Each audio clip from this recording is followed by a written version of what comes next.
everyone, to Vermont In-Service Empowerment. My name is Jess Nadeau. I'm the Director of Community and Employment Supports here at CAF. I've been here at the agency for about 8 years and been in the field probably going somewhere around 16 or 17 years at this point. Done all sorts of different stuff. We'll go around the room. If you guys can each just introduce yourself, how long you've been in the field, and what your role is going to be within the agency. So. My name's Jeff. Let's see. I guess I've been in the field like maybe a month and a half. That might be pushing it. I'm doing the professional roommate, which is the new program that they're trying. So I'll live in an apartment with 2 students, and they're just kind of transitioning from living with their families to trying to learn the everyday life skills that will allow them to just live on their own.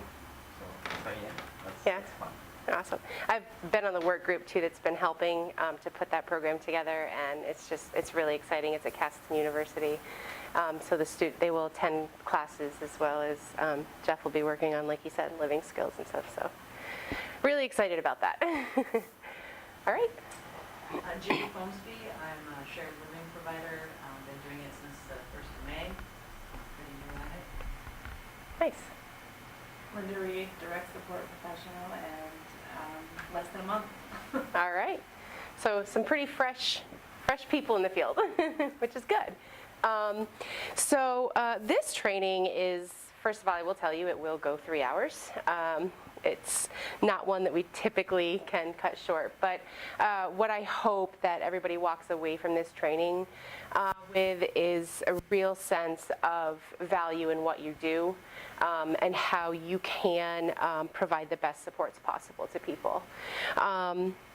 So we will go through the PowerPoint. I try to keep that as brief as possible because the real worth in this training comes from the discussions that we're going to have. So, I'm not a raise your hand, wait to speak kind of person. If you want to say something, just pop in and say something.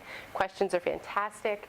And any experience that you've had in previous roles or just in your personal life, always add greatly to the training. So if you're willing to share those things, please feel free to share.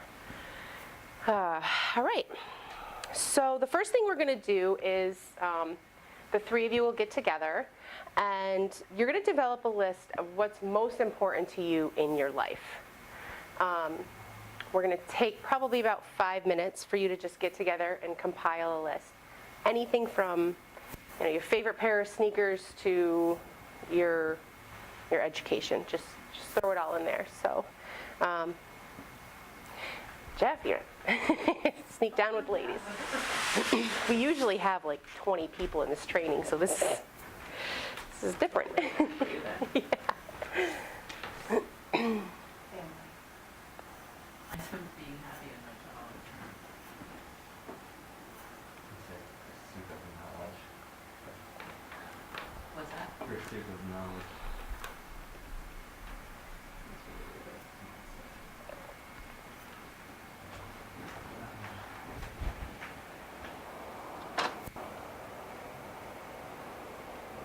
Somebody throw out your first one. What's Being happy. okay? More specific in my job, but just being happy. Happiness. Okay. Family. Family. Pursuit of knowledge or truth. So You just put it down to truth if you want. truth. Yeah. Truth/knowledge. How about that? Okay. Inclusion. Inclusion. Inclusion into what? Like what does that mean? Making sure that like everybody's included, like where nobody's like set aside or segregated or whatever that word is. Okay. Include everybody, treat everybody equally. Okay. Equality. Oh, nice. What else? You said competition. Yeah, competition. Competition. Okay. Why is that important? Oh, it's just something that I really enjoy. Okay. I feel, Gives you self-worth. I don't know about that. I just like, I enjoy it. It's fun. It's Yeah. fun to compete. And, Pushing yourself, kind of? yeah, there's that too. Yeah. You get to, it's the way I like to interact with them. Okay. What else do you guys have? We had internet. That would be it. Okay. Which kind of taps into all the things you already have listed. Mm-hmm. It really does. Having enough money. Money? Being able to afford everything that you want or need. Yep. Relationships. Okay. Any specific type of relationship or just relationships in general? I think relationships in general. Okay. And then the last one we had was comfortable, being comfortable. Comfortable bed? Specifically comfortable Specifically beds, beds. but. Comfort, place to call home? Mhm. Kind of goes hand in hand, right? Yep, Okay. that's our list. There's your list. Let me go check and see if the other people are Yeah. next door. Okay. So what is it about these things that are important to you? Why is this stuff important to you? What does it give you?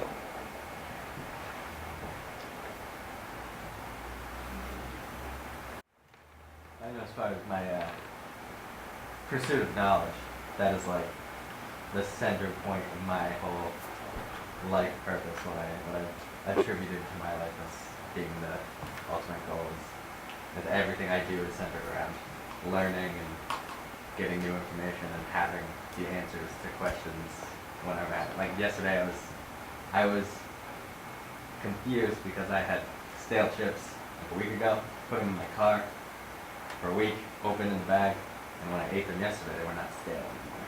So I was very confused. And I had to figure that out. So I went online, and I was like, what makes chips stale? How would a chip become unstale? Turns out you can turn chips unstale by putting them in the microwave. It was a really hot car, so it just evaporated on the water and they got unstale. Oh, there you go. I just learned something new today.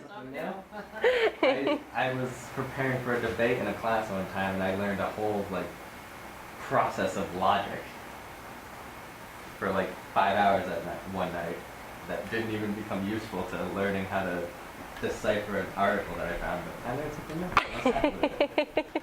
Nice. So it's valuable to you. It's something that you value and hold dear to your own personal worth. I'm also a philosophy major, so Yes. that's love of wisdom is in the name there. Yeah. What else? What else is about? Why is money important? So you can get the things you need. Mm-hmm. Basic needs met, hopefully, right? Right. Needs Provide and for, wants. huh? Needs and wants. Yeah. Provide for your loved ones. Yeah. It's Yeah. also incredibly stressful not to have it. Yep. So it's like get rid of that stress by having that comfort blanket of financial resources. Yep. So when you don't have the financial resources that you need, it brings stress into your life, worry, right? It gives you the freedom to get stuff that you also want. So maybe you want, that new pair of shoes that you've been looking at for a couple weeks. That gives you the capability to get those. How about relationships? What's valuable in relationships for us? What does it mean to have positive, solid relationships in your life? I can't think of the word I want to use, but it makes you feel Complete, like you're, like I don't know, like self-worth. communicating with others and trust, like building the trust and, I don't know. I don't know. We're very social creatures.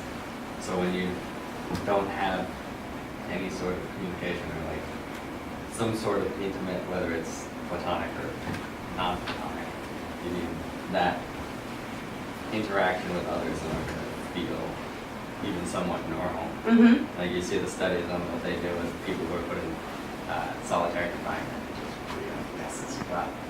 Yeah, Because yeah, you need that social connection somehow. right. So You feel empowered. there you go. Judy gets the gold star for today.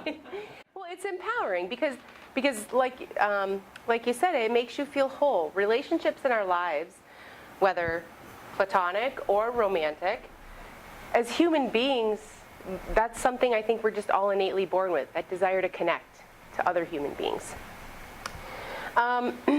So what does that have to do with this training, right? My question out to you guys would be, in this field, working with folks with developmental disabilities, what do you think they would tell you their number one need is? What's most important to them? Probably to have a good relationship and get them out and about and feel like they're part of their communities or their environment or whatever. Yeah. Yeah, I would have to say happiness, inclusion, They all kind of tie in. yeah. Yeah. Yeah. So you're exactly right. Relationships are the number one concern for people with disabilities, and I think sometimes we work within the walls of an agency and within the walls of state guidelines and stuff that we have to follow. So sometimes that can get lost where we're looking at, well, we have to meet the medical needs, we have to meet safety needs, and yeah, we have to meet all that stuff. But sometimes that relationship piece gets lost. And I think it's important to remember that ultimately we are meeting safety needs, housing needs and employment needs and all that stuff. But we've got to figure out that relationship piece because that's what people are saying that they want. So we're going to work through that today. And hopefully we'll walk away with some ideas in your guys' roles and just in the field in general of how can we support people to build solid, meaningful relationships in their life. A couple other disclaimers I like to give about this training. This training takes a historical look at where we've come from, which includes Brandon Training School. So I don't know, anybody familiar with Brandon Training School? A lot of families work there. Yeah, Jeff, ever heard of Brandon Training School? That's okay. So Brandon Training School was the state facility that provided services to people. They closed in 1993, it was. But we're going to take a look at that. And that discussion can get a little emotional, and I don't mean to talk about it in a way to make people that worked there or attended there feel bad, because the bottom line is everybody does the best they can with what they have. Horrible things happen there, yes. Some good things happened there, but just the disclaimer of keeping that in mind, that it's not to shame anyone for that what occurred in the past. And then also we'll get into some other activities and stuff that we'll view, like family structures and stuff. So I also just like to say I use the term mom and dad very loosely. Mom may be grandma, aunt, sister. That may be the situation. So it's just a very general term that I use loosely. So, all right. So let's go through this PowerPoint here. All right. So I'm sure everybody's heard of the Americans with Disabilities Act, put into place in 1990. This was kind of the first step in saying, you know what, we have citizens in this country who aren't being afforded the same civil liberties that everyone else is. And when you think about it, 1990, that wasn't even 30 years ago. So to me, it's kind of crazy to think that we're really only 30 years into this mind frame change of civil rights for people, which you'd think civil rights should just be a given. But I think by this point, we all know they're not. So the ADA talked about, I like to call it the nuts and bolts of what needed to be provided. So stuff like accommodations for employment. We've all heard equal opportunity. That's where that comes from. It also put into place that things needed to be accessible. People in wheelchairs needed to be able to access the same public facilities that everyone else does. And I don't know if anybody's walked around their local town lately. Anybody been into a building where you thought, there's no way a wheelchair could get in? Every day. I worked with a child in a wheelchair for 5 years, and there's many places that are not accessible. Yeah. Many. Yeah. Yeah. So, just a good example of how we're 30 years into a law that said you got to make this possible, and it's still not there yet. So, just plant that kind of in your mind of we got some work to do still.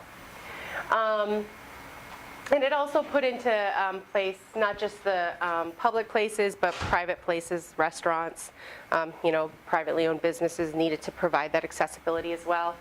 And then the telecommunications, again, giving people who can't just pick up the phone to talk, the TTY or whatever it's called, closed captioning, that kind of stuff came out of this.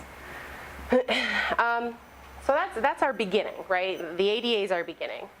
And the next part of that came along was the Olmstead Act. Are people familiar with this one at all? This is probably the less familiar one. And I think this one is where we put in the ADA and we thought, okay, we've got all the nuts and bolts laying here, and they're in place. But where's the value? Like, where do we pull in the value piece?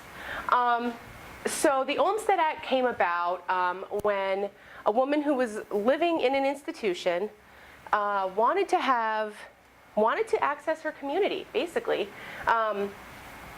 When institutions were in place, a lot of the services that were provided came to the institution. The doctors came to the institution. The hairdresser came to the institution.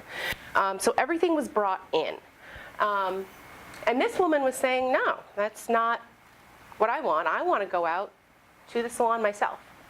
And as crazy as it may sound, she had to fight for that right to do that.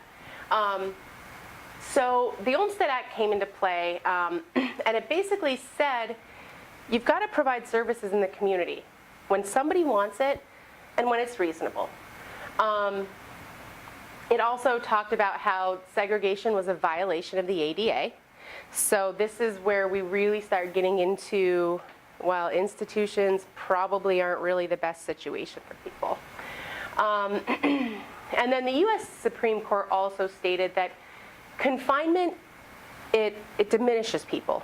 It really, it disallows relationships. It disallows connection. It doesn't give them the opportunity to become independent.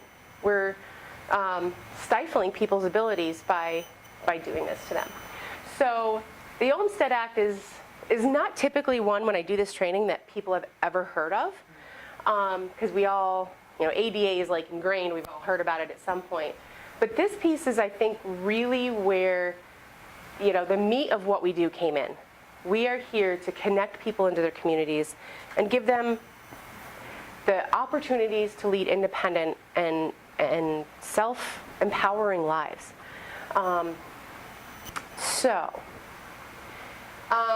Given all of these laws and things that have happened along the way, there are 8 states in this nation that do not operate institutions for people with disabilities.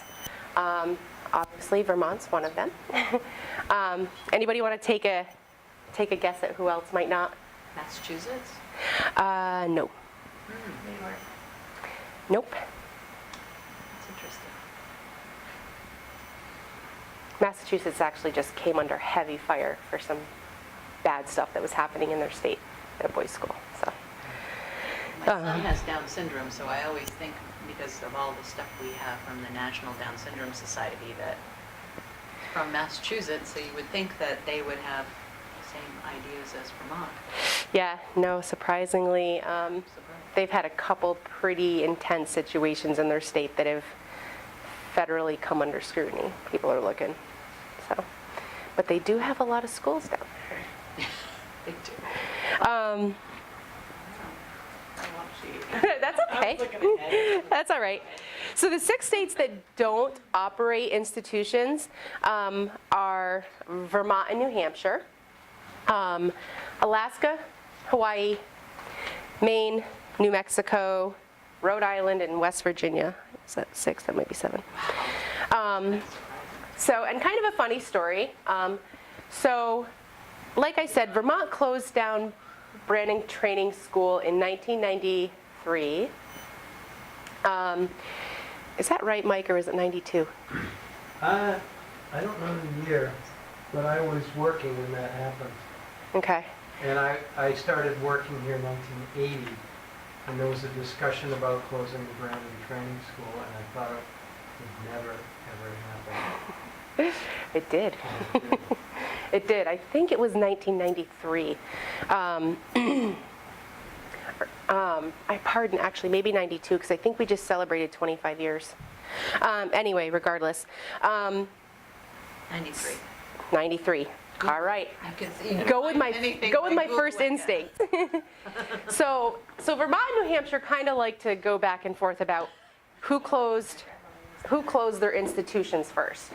And so I like to tell the story because ultimately in the end we win.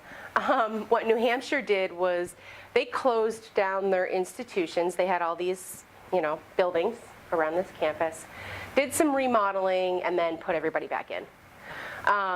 So where they had now apartments. Vermont, we closed the training school and it was done. Everybody was out. The shared living model, evolved out of closing down Brandon Training School. So like I said, if you ever get into a fun debate with somebody from New Hampshire, we win. But there are also still what I call the naughty list, states that are operating institutions with people over 2,000 people in these institutions. So as you can see, I think there's some pretty, California and Texas, pretty big states, right? Anything surprise you about that list?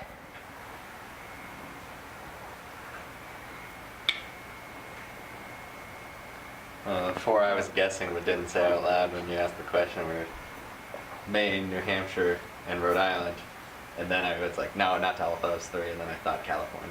Then I was like, maybe not. They're kind of big. Those are all bigger ones. Yeah, they're all bigger ones, except New Jersey. New Jersey kind of throws me off that they're running institutions with over 2,000 people in them, You but got the Jersey Shore there. that little one kind of throws me off a Each little bit. state has over 2,000 people So each state altogether. each state runs institutions. California, Texas, those probably have multiple institutions. And within those institutions, each institution, there's over 2,000 people in them. That's crazy. Yeah. So, we've got ADA, we've got Olmsted, and like I said earlier, it's just kind of proof that we've still got a little ways to go with this. We're not through the woods yet. Vermont is one of the most progressive, if not close to the most progressive state in this country when it comes to developmental services. Come on in. So when you have the U.S. Supreme Court rule that needs to happen, why are those states still allowed It's to? okay. What's that? If the U.S. Supreme Court is the one that ruled the Olmstead Act, why are these states still allowed to? So that's a great question.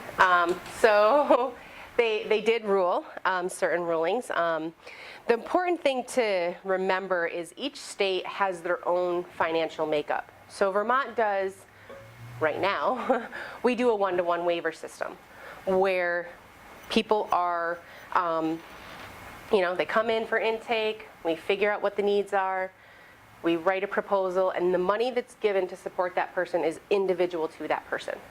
A state like Ohio, they do basically like a lump sum. I had a woman, I was at a conference and a woman from Ohio kind of explained it to me.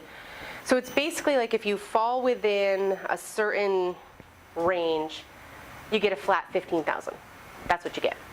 And then Ohio has to figure out how to provide those services in $15,000. Now I can guarantee you, if we were given $15,000 to support somebody here and then told, and you have to give them 20 hours a week of community supports, it doesn't even come close to touching what the cost is.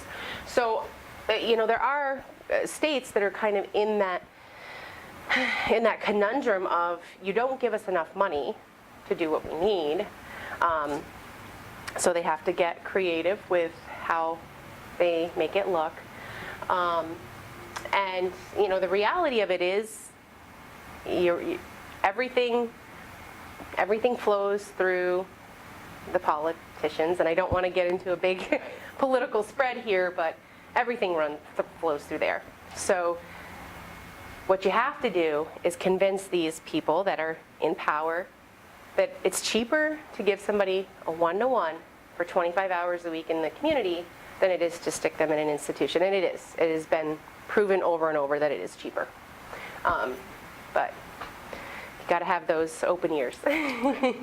So, welcome, Joy. I'm glad you could make it. I'll get you some, in a break, I'll get you the copies of the packets. Okay. So, let's see here.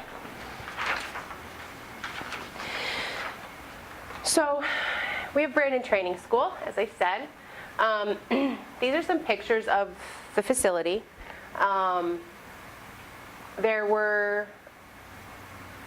This is the dining hall.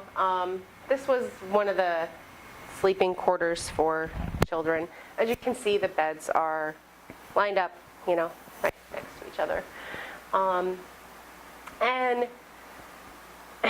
if you can imagine,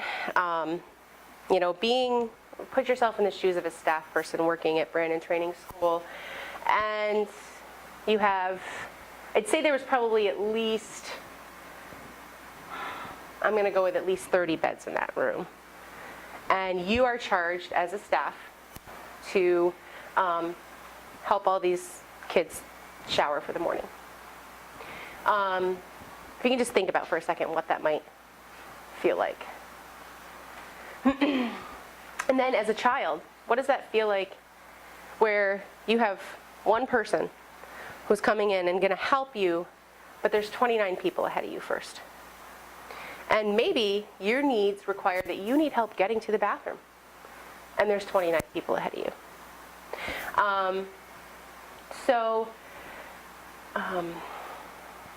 The situation for the infants wasn't any better. Again, you've got a room of 30 infants and you're one staff, and what does an infant do when they're hungry? Cry, right? Cry. And you've got to feed all these infants. So, in my mind, I just visually picture one or two staff with a bowl of, baby food, just along the way. And that was very much how things happened, because you're one or two staff and you've got 30 infants. I've done 2 infants at a time, and let me tell you, that's enough. But this is what it looked like.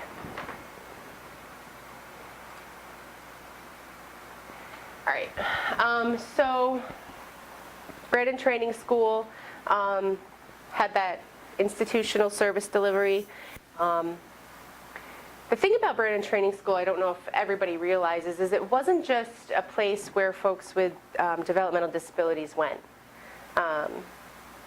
It was also a place where displaced children would go. It was a place where feasibly somebody could be having, and maybe they're just having an emotion. Has anybody ever had an emotional breakdown? Where you just, You have a couple days where you're just, if it was severe enough and somebody caught on to it, you probably ended up going to Brandon Training School. So it was a real mix of, folks with disabilities, folks who really didn't need to be there. They just had a moment in time. And people who just, orphans, didn't have a place to go. Maybe their parents died in a horrific car accident and there was nobody around to take them. So service delivery today is done a lot different. As I said, we have the one-to-one waiver in place. And Rutland Mental Health is the designated service agency for Rutland County. So each county in the state of Vermont, I believe there's 11 DAs in the state that are required to serve people who live within that county. So somebody discovers that they're eligible for services, they have to come here to apply and do an intake process with us first. We're responsible for determining those needs, and then it goes through the process, the person gets their waiver, they can then take that waiver and go to whatever agency they want to go to. But the process has to start here. As the designated agency, we create a system of care plan that's 3 years. So we just created one. There's a statewide system of care plan, and then we create our localized system of care plan that should marry up with the state's system of care plan. And that plan helps guide our services for the year. Over the next 3 years, as a designated agency in Rutland County, what do we want to do? What do we want to achieve? For example, some of the things that are in that for my program are, networking with 3 new employers in the area. So we want to pull in 3 new employers who we've never worked with before in supported employment, and develop a relationship with them and hopefully get someone working there. The service provider for DS is CAP. You'll probably often hear, DS referred to as CAP. That's Community Access Program. And then, as I said, once somebody gets that waiver, they can go to whatever agency they want to go to. So if somebody takes their waiver, they can go to a specialized service agency. A place like SCC in Middlebury is an example of a specialized service agency. And they provide a more, usually a more specialized approach. They might specialize in serving individuals on the autism spectrum. So that's how they... What does the SCC stand for? Oh my God. Sorry. I cannot remember. Specialized community. I can't remember. Oh, wait, SCC. I always just call them SCC. I was just curious. Yeah, no, I would pull up my phone and Google it right now. But a specialized service agency is not required to serve people. So if someone were to go there with their waiver and say, I want services from you, they can say, sorry, we can't serve you. Whereas as the DA, we cannot say that to anybody. It's a requirement for us to provide those services. Any questions on that? Specialized community care. Okay. I was going to say community care, but... So, how does a person become eligible for our services? So a person with ID or DD needs to meet the definition, which is an IQ of 70 or below with substantial deficits in adaptive behavior before the age of 18. And that's part of the intake. What happens is our intake determines the deficit in adaptive behavior. Or they need to have the diagnosis of PDD with, again, the deficits in adaptive behavior before the age of 18.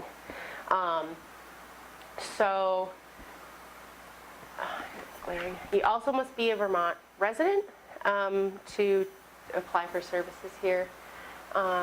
Any questions on eligibility? Okay. So, because we are a DA, we have to undergo visits from the state every 2 years. And then every other 2-year period is what's called a redesignation year. So this year we are in a redesignation year. And it's pretty stressful for everybody around here. Because what the state's going to come in and do is they have a random selection of folks that they review. They come in and see, are you providing the services you said you would? Is the person happy with those services? Is the documentation there that can prove you're doing what you say you're doing? And also the quality of the agency as a whole. You know, do you get supervision from your supervisor? Do you feel supported by your supervisor? Different, aspects of that. Yeah, we will be going through our redesignation they come in September. So if you see people looking a little frazzled. And the redesignation piece, I should just touch on that really quickly, is important because that's what determines if we get money from the state or not. So a large 90-something% of our funding comes from state money. So we need that. So next step, person gets qualified for our services. They come in and they need to have an ISA. The ISA is basically an agreement between the person who gets our services and the agency that says, Jim is coming to you to receive support in these areas. And here's what you are going to do as the agency to provide those supports. It's typically a 2-year plan. And that process is really where, this person should be meeting with their service coordinator, working on a person-centered plan, and then taking that person-centered plan to this ISA meeting to say, here's everything that I want. And here are the ways that I think you can best support me in doing that. It identifies the strategies within that. So as the direct support professional, here's your role and what you need to do to help Jimmy get a job. As a shared living provider, Jimmy wants to learn how to cook. So here are your roles and responsibilities in doing that. And there's usually data sheets that go along with that. That you're tracking what's happening along the way. And again, this is the document that the state comes in and looks at to see quality of it. And when you're looking at an ISA, ideally, you can read that ISA and you can hear the person speaking it. That's the idea, is that it shouldn't be written, from any other informational input really than the person. Sometimes there's some interpretation that needs to happen. If it's not a real clear thought that the person we're supporting has, but it should be a completely inclusive process with the individual, and you should be able to pick up that document and yeah, that sounds like Jimmy. That sounds like him. Question? I do have a question. Go ahead. Your supervisor should be responsible for you seeing the ISA for the individuals that you work with? So yeah, each position's a little bit different, but for staff or DSPs, depending on the program you work in. My program, my employment coordinators are responsible for going over this document with staff. For apartment Westview, Royce Street, it may be different. Just depends on how their structure is built. At Royce Street, it might be Ann Brown. Westview, it might be Lisa or... I'm with the apartment one for Matt. Okay, so it might be Matt or it might be the actual coordinator for the person. It just depends on how they have it structured. Any other questions? No? Okay. All right. So we got through some of the nuts and bolts. Great. So let's talk about empowerment now. We've got some like foundation information here about where did we come from, where are we at now, where do we want to go, right? We want to go to empowerment. How do you get empowerment? How do you feel empowered in your life? What kinds of things empower you?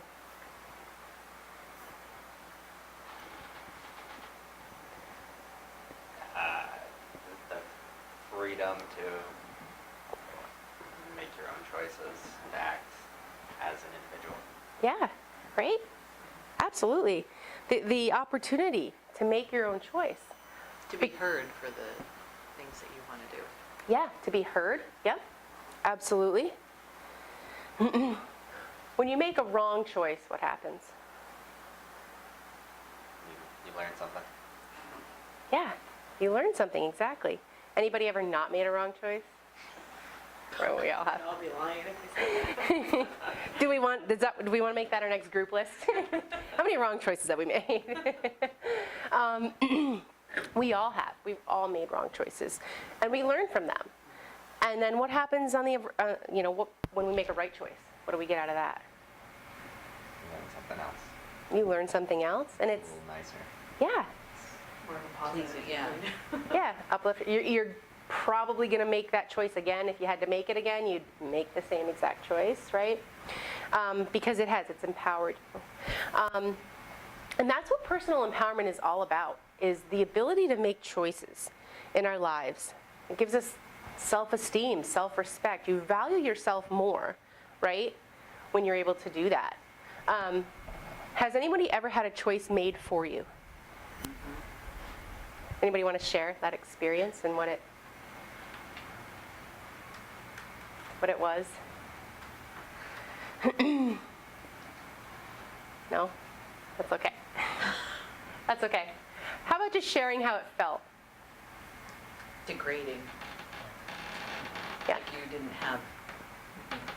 You I weren't. didn't think you were capable of Exactly. making the decision yourself. Mm-hmm. Mm-hmm. Would you have made a different choice Yes. than that person made? Yeah. And I think that's generally the case, is if you have someone making your choices for you, you feel disempowered. Maybe you feel like you don't know. That person thinks you don't know how to handle your own life or your own choice. And it can create some serious resentment to that person. So, what's one of the key ingredients to personal empowerment? Communication. Communication. And 80% of what we communicate, well, I have 55 up here. 80, you can probably find any number statistic you want, but let's just say roughly 55 to 75% of communication is through body language. Are we pretty agreeable on that? Right. So if I were to be, joining you guys here,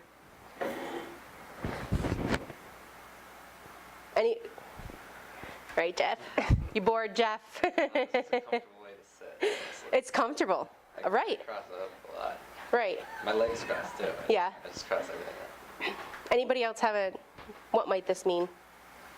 Means you're like, Like I know what I'm doing and you don't, and you're going to listen to what I'm saying. it's Okay. like closed off. It's Yep. closed off.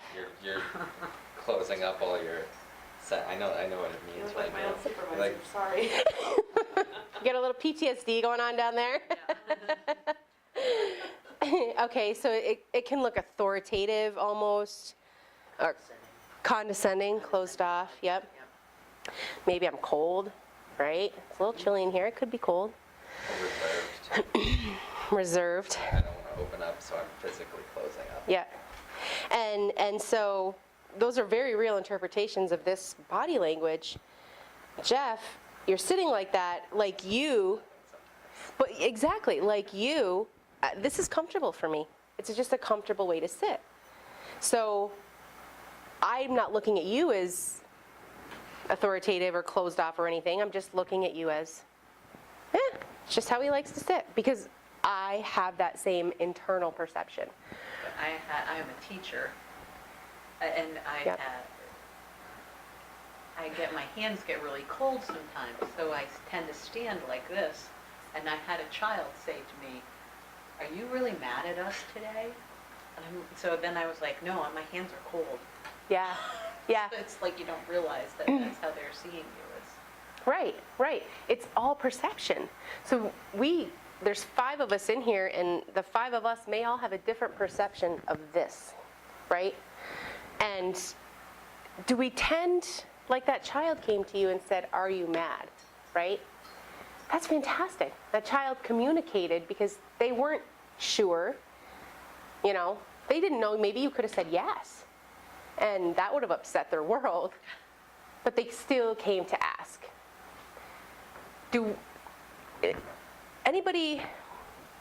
What do we tend to do with body language? I think sometimes we do it without realizing that it has a different effect on other people. Mm-hmm. Yep. Absolutely. Definitely. And do we, like that child, do we ask? Not always. Typically? Not always. Excuse me. Thank you. We don't typically tend to walk up to somebody, "Why do you have your hand on your chin? Are you bored?" We don't do that, right? Because I'm in my mind already have my own perception of what that means. So I'm just going to assume she's tired, maybe. You know, or maybe I'm going to assume nothing at all because I have to focus on doing this right now. But the bottom line there is we don't tend to find out what that body language means to someone. Why? I don't really know. Maybe a little fear of what the answer's going to be. If the answer's going to be yes, I'm upset. I don't really want to be part of that right now. I want to open that can of worms. Right, right. But the value of an intent to understand what someone is trying to communicate is really priceless. I have an experience I'll share with you. When I started working at this agency, I worked as a DSP. Started out at Roy Street, and then I came down here to the day program. And there's any given time roughly 15 to 18 people in that room at a time. There's typically about 4 staff. So I transferred over here, and I'm all excited. And I'm so excited to work in this day program because I had visited it, and I loved that there was, you know, teaching opportunities and cooking and going out and shopping, and just it felt like a real active place to be. And I was meeting new people, and I really enjoy meeting new people. So this gentleman, it was maybe my 3rd or 4th day in there, this gentleman walks up to me, and he sticks his hand out to shake my hand, shake his hand, say, "Hi, I'm Jessica." And he starts talking to me, and I can't understand a word, not a single word. But he's like really enthusiastic to meet me, and I'm enthusiastic to meet him. And you know, I got to this field because I want to help people, and I just want everybody to like me. And so I'm shaking hands with this gentleman, and he's talking to me, and I'm shaking my head, and I'm smiling. I'm excited, right? And he talks to me for a couple minutes. And internally, I'm going, oh my God, I wish I knew what he was saying to me. I don't. But I stood there and politely shook my head, smile on my face, and he walks away. And I was like, oh, he likes me. Anybody want to pick that apart? Your body language told him that you accepted him and he felt comfortable enough to come to you. Mm-hmm. What did I do wrong? You weren't sure what he was saying, so he could have been telling you a horrible Didn't really thing, and you were engage. smiling? Yeah. Yep. Absolutely. He could have been asking me what I had for dinner last night, and I went, yeah, right? Yeah, you don't know. I have no idea. No idea. So, you know, I'll chalk that up to being a bit of a rookie. And we all come into this field for the same reason, right? We want to help people. And there's nothing wrong with that. There's absolutely nothing wrong with that. I started there. I want to help people. And it sounds so simple, but there is an art to helping people that isn't just, let me tie your shoe for you. Let me grab that for you because you can't reach it. There's an art to it. And it's a respectful art. It's respectful. I disrespected him because I didn't say, I'm sorry, I don't know what you're telling me, and asking him to repeat it. And maybe I have to ask him a couple of times. And if I can't still get it, I've got 3 other staff in that room who know him and know perhaps what he's trying to tell me, and I can say, Deb, can you come help me? I'm not understanding. Where I was afraid to disrespect him by telling him I didn't know what he was saying, I disrespected him by just shaking my head at him and letting him walk away, and I had no idea what the conversation was about. That was disrespectful. And not an intentional disrespect. I just didn't know any better at the time. So the intent to understand, active listening, engaging in the conversation, help that person feel empowered by showing them the respect of, if you don't understand what they're saying, ask them to repeat it. Maybe the person verbally doesn't speak as clearly, but could write it down. Hey, I can't understand, can you write it down? Or show you pictures. Or show you pictures, right, exactly. There's, They could also take it as an insult if you ask them to write it down and they can't write. That could be a trigger for them. right, and hopefully you know the person enough to Right. know that if they communicate with, know how someone communicates, know what works best for them. There's lots of people right now using facilitated communication, on iPads. It's great. It's all about empowering the person to communicate. Because ultimately, how do we get our needs met?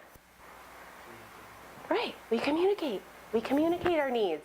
I communicate when I want to go get a coffee, or, when I need my kids to pick up after themselves for the 30th time.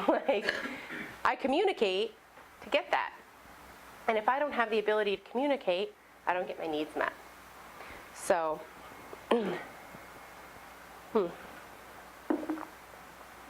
it's a human right to be able to communicate for our wants and needs. It really is. And it may not be written down in a law somewhere, but we need to all be respectful of that. So personal empowerment is communication.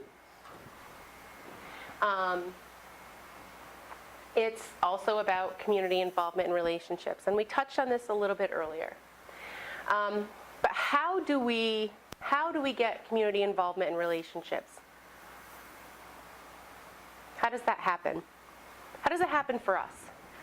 We go out and it just happens. Yeah, it just happens. Does anybody, I order the same coffee every morning from Dunkin' Donuts. I walk up to the counter, I don't even have to say what I want, and they're already making my coffee. Anybody have that? Yes. Every day. Right? Or maybe your postmaster or something. Just you see him on a regular basis, so it just naturally happens. How do we do that for the people that we support? Does it naturally happen for people with disabilities? No, Why not? they don't know how to communicate, to ask what they want. Sometimes they're not even sure what it is they want. Okay. So maybe kind of lack some skills in that area. Yep. Why else? Why else do you think that doesn't happen? I want to say there's some people out there that are afraid of those with needs, that are afraid to approach them, or, just don't know how to do it. Mm-hmm. Do we, that's absolutely a great point. Do we always know where this person feels most comfortable doing that? Like, maybe I enjoy curling events or something. So somebody I support, I bring along with me, and well, they're out in their community, they go to curling with me. Maybe Jimmy hates sitting there, but he's in the community. Let me ask you guys, what's the difference between being in your community and being involved in your community? What's the difference?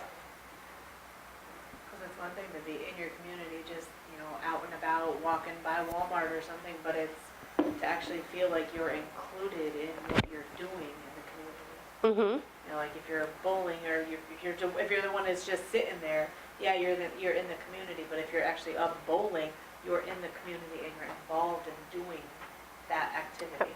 Yeah. Yeah. Does that make sense? Yeah, that makes perfect sense, absolutely. There's a difference between sitting in the bleachers and being on the basketball court. There's a difference. So we need to know what the person that we're supporting, what their definition of being in their community is. This area can be kind of tough. We're Vermont and we're rural. It's not like there's activities happening 7 days a week that we can get involved with. But we got to have those conversations with people. What do you enjoy doing? Where can we possibly do that? And sometimes it takes creativity. I love airplanes, and I want to know everything there is to know about airplanes. What can we do? Okay, we can go to the library. What else can we do? Go to the airport.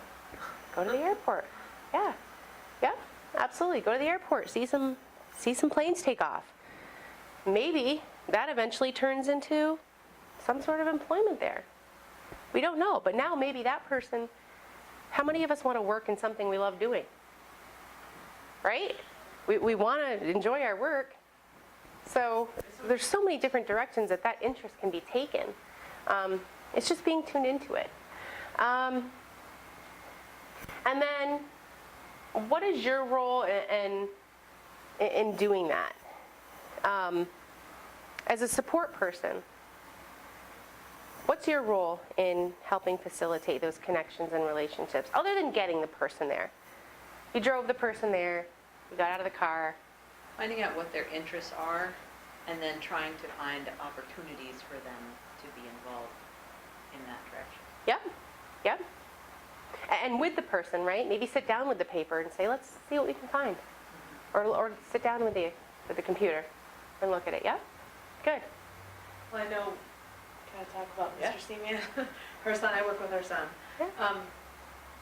With him, like in the summertime, we usually sit down and we do a bucket list and we talk about what we want to do and where we want to do it, and then we'll discuss it and we'll give it a shot and try it, and he gets to choose where we go at that, on that day, depending on the weather, depending on what it is. Yep. But, he's part of what we do, but we create a bucket list. That's And cool. it's all stuff that I know he can do, or if it's something that I know he hasn't done, we talk about it and say, well, let's give this a shot and try it. Like we did hiking one time, and he's not much of a hiker, but he wanted to do it because he knew there was a really fancy waterfall at the end, and it was accessible, very easily accessible. So it was involving them, like trying to do different things, but that bucket list really helped. Yeah, Because we both did the homework, and then did the that's really cool. That's a really cool idea. I love that. So yeah, bucket list, figuring out what to do, and then you get there. So you're physically there at this location, and this person, just say this person wanted to join a bowling league, okay? And so you get there, and now you're at the league. What's your role when you're there with the person? Because now you're among people, and you're looking to create that community involvement and maybe foster some relationships, because we already know that that's the number one need or want for a person, is that connection. So now you're the support person and you're there with Jimmy and you're in the environment. What do you do? Model, okay. Model for them what it would, I guess it's the teacher in me, but Joey, we're here. What do you think we should do? I think maybe we should go ask them if we can join their team, or let's maybe watch what they're doing and see if that's how we want to do it, and kind of model for them what you're, Yeah, because clearly if it's something that you're doing, maybe it's something they've never done before. right, right. It could be something brand new, and you're modeling how to get involved with that. I think just to take it a step further with your example, maybe after a couple visits there, you now as a staff person, you're back here. You're back here, and Jimmy's up there.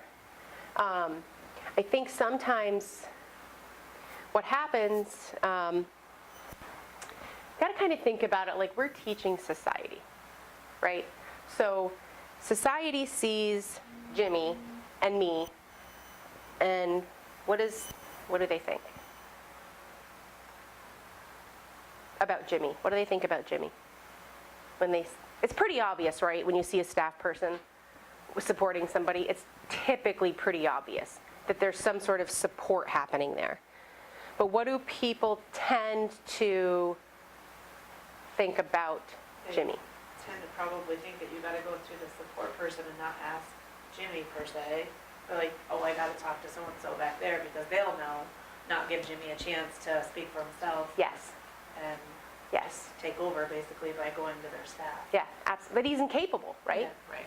That's what I was Incapable trying to of- come up with. Incapable of communicating, incapable of, if we're walking up to that coffee counter together, who does that clerk look at? Me. It's like when we go to restaurants and Colton wants to order from the menu, and the wait staff will automatically ask us, What does he want? what does he want? And we will be like, I don't know, ask him. He's the one that's ordering for himself. And it's the Yeah. same one with the child in Yep. the wheelchair that I work with that has an iPad that, she speaks with. It's, oh, well, what does she want to drink? I don't know, ask her. She's got her device, she can talk for herself. Mm-hmm. Like, ask her. Yeah. And I'd like to look at it as we're privileged. We're privileged people to be inside, really inside the walls of serving folks with disabilities, because we get all that. We get that. It's not inherent or innate for your typical society that's never been in this field to understand that about people. Because again, we're only 30 years into ADA. So how infuriating is that, right? When it's like, oh, just ask them, they're sitting right there. You have to talk about them like they don't exist. And I struggled with that for a long time, of why do people not recognize this person sitting right next to me as able to ask for what they want and to communicate? And not that it makes it okay, but I finally came to the realization that my job is to educate them by accepting the fact that maybe this waitress has never met a person with a disability in their life. So they have no idea. And I'll tell you, they are probably 10 times more uneasy about walking up to that table and waiting on you That's very true. than you are about the fact that they're going to ask you what he wants instead of ask him. Very true. And I'm not saying that for everybody, so it's just a, not a across-the-board thing, but it's because people fear what they don't understand. They fear what they don't know. And it's not their fault that they don't understand or don't know. It's just that they've never been exposed to a world of broad acceptance, because we're only 30 years into this. So there's a lot of old thinking ways out there that are frustrating, and as people inside the service system, we're like, God, why can't it's just a person, that's all it is, it's nothing else. But it's civil rights, it's human rights, and the Civil War was how long ago? Long time ago. Are we still fighting that? We're still fighting that. So it's a perspective, again, on we've come a long way, sure, but we've got to keep going. We've got to keep reaching and doing this. We've got to get here for people, because that's where the action happens and that's where the change happens, is people speaking for themselves, advocating for themselves, and saying, this is what I want, this is what I need, and I'm going to get it. So.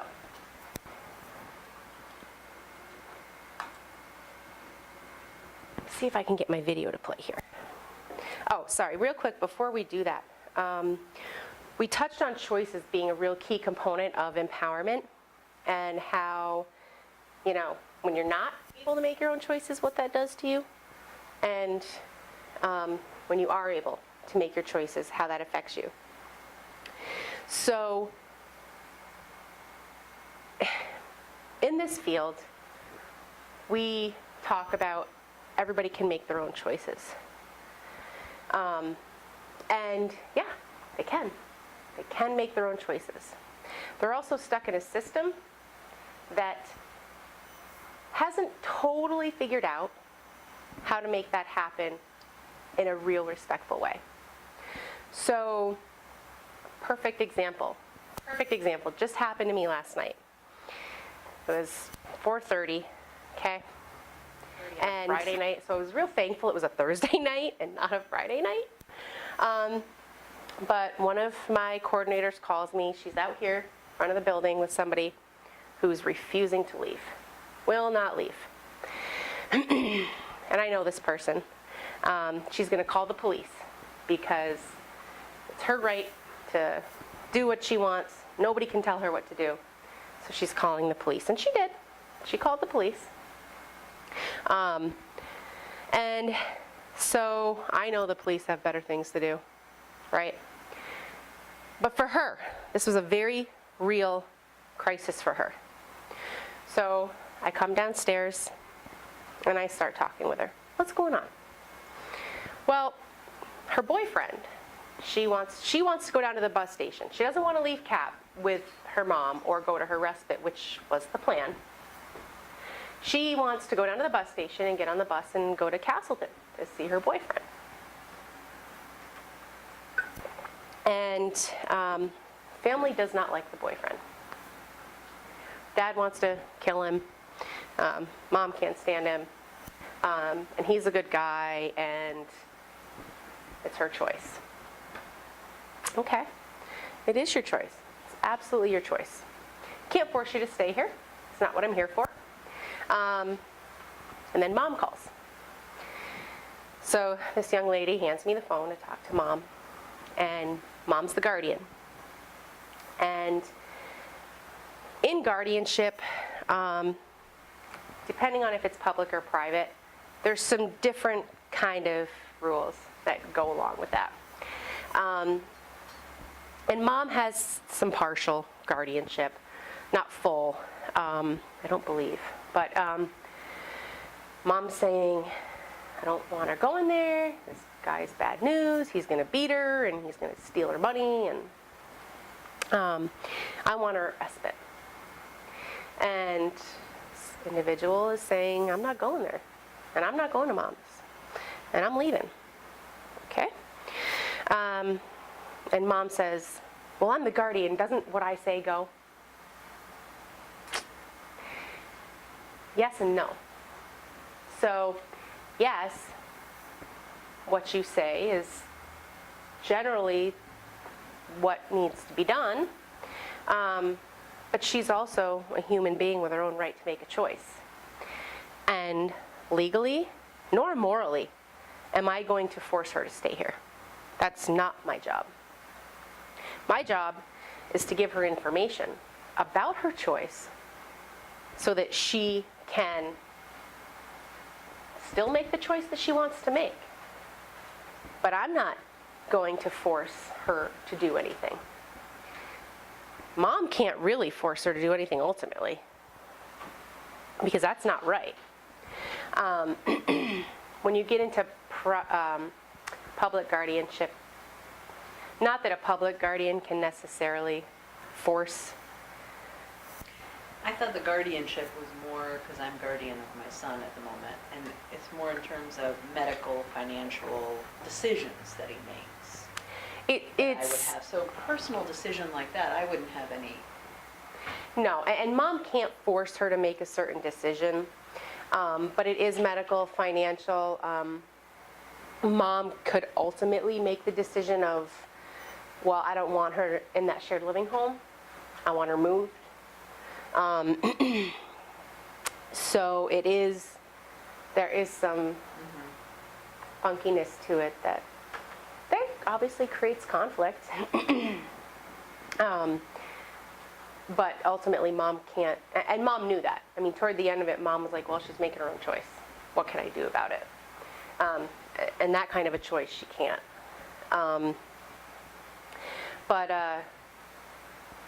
So I get off the phone with mom, and we're still trying to talk to this young lady, myself and one of my coworkers. And ultimately, she picked up her bags and headed down to the bus station. And I went home. End of it. But what do we get out of that? Kind of talked through it a little bit already, but I had staff down here, I had other people like, oh my God, she wants to leave. She wants to go here, and mom says no. It's her personal choice. She has to feel empowered to do what she wants. Yeah, yeah. It's her choice. And if she goes there and this man does beat her up or do something horrible to her, she's made the choice that she's made. And the only thing that we can do is be there when that happens, if that happens. Be there for her then, and talk about with her afterwards a different kind of choice to make in that situation. Because she was very upset that she was not being allowed to make a choice. Her family was choosing for her. Her family was going to do something horrible to this guy. And she was legitimately upset about it. But if that situation ever comes up again, and if something did happen, like from yesterday, if that situation comes up again, your job would be to say, well, do you remember last time you went, this happened and this happened, you really should make the right choice, and just remember, that happened, it can happen again. Mm-hmm. So she's aware, you Yep. did your part. Yep. And she may choose to go back. She may. And if it happens again, she has every right, and this is where mom guardian comes in, to press charges against this person if that were to happen. But ultimately our role is to give information so people can make an informed choice. Just another quick, it's time here. Another quick example that I like to share here, because it's a little more gray area, and I think gray area is where we get stuck sometimes. I was on a team that was supporting a 40-something-year-old woman who wanted to smoke. Mom's guardian, and mom is like, nope, don't want her smoking. You guys need to figure out how to make her quit. Okay. So this team gets together, and we're like, oh, what can we do? How do we support this woman to stop smoking? Patches and classes, and right, but she's still smoking. And smoking's bad for you, right? Yeah, we know that, right? And so, but she was still getting cigarettes and still smoking. She was on very limited SSI money, lived in a shared living home, didn't have extra money to be buying, an $8 pack of cigarettes. So then the other thing the team's doing is, how is she getting these cigarettes? Where is she getting them from? And where do you guys think she was getting them from? I steal them. Steal them off somebody, or Maybe stealing them? borrowing money from people, somebody else that she knows. Mm-hmm. Well, great ideas. Her staff didn't smoke, so we knew that wasn't getting them there. Lived way out in the middle of nowhere, by the way, like Benson. So, and she had a staff with her at all times. She didn't go to stores or Maybe anything. she had a stash of them somewhere. Maybe she had a stash, I think she probably got them from her mother, maybe from her mom. even though she didn't want, you know what I mean? I don't- Yep. No, she didn't get them from mom. Okay. Any other guesses? It'll probably gross you out. I like picking butts. Yep. Oh, no. Off the sidewalk, out of ashtrays. It's gross, right? It's totally gross you out. Very sanitary. I mean, yeah, we're not even just talking about the smoking piece of it that's nasty at that point. I mean, somebody's got Hep C and they're tossing a butt in there. So now we have real issues. Now she's getting them. And so how in the world do we make that stop? How is it happening? Staff isn't seeing her do it. So here this whole team is, for weeks, maybe even a month, too, trying to figure it out. So one weekend, this woman is at her shared living home, and she catches the porch on fire. Shared living home. From a cigarette butt, right? And so now the woman's out of home. It wasn't bad damage, but the shared living provider's like, I can't. That's safety. And very understandable. But now this woman has to move. It was almost at that point, it was like a turning point of the team sitting there going, what are we doing? How could we have prevented this from happening? She didn't have a place to throw her cigarette butts, right? That's what happened. Leaves dry in the ground, you throw a cigarette butt in it. Could have gotten her a tin can. If you're gonna do it, put them in the right spot and Right. spot her the right way. Right? Right? That's what we missed. That's what we missed as a team was Guardian was like, no, no, no, no, no. And instead of looking at the Guardian and saying, look, we have no control over that. And maybe we should have, after everything happened, provided her a safe place to throw cigarette butts. Let her start buying cigarettes at $8 a pack. So she gets the understanding. After a couple months of it, it might be like, I can't afford this because, Especially if she wanted something else and didn't have money from her allowance. 'Cause, And be like, yeah. oh, well, you've spent it on cigarettes. Yeah. It's a choice that you made. exactly. Because this woman also, I mean, I've never seen a woman love her cat so much. Like buying it clothes and everything. And now you can't buy your cat toys or catnip or clothes because you spent that money on cigarettes last week. So, wake up call for team. We supported her to smoke after that. And I think within 2 or 3 months she quit. And she doesn't smoke anymore. But we spent weeks and weeks and weeks, patches and classes and gum, and let's get all this stuff for her. When in 2 months' time, when it was supported, now she doesn't smoke anymore. So, anyway, this video sometimes works and sometimes doesn't, and doesn't look like it's going to work. So, all in all, empowerment is all about self-esteem, self-respect, and the ability. Highlighting abilities and the ability to make your own choice. So, if you think about a time in your life where, maybe you felt stuck. Anybody ever felt stuck in life? Yes. In a rut or, just, and you kind of, racking your brain to figure out how do I get out of this rut, right? Oops. In relationships and jobs. Yeah, yeah. So what does that look like? A line. Look like a line. You're correct. You get a second gold star for today. Straight. In relation to life, what might this look like?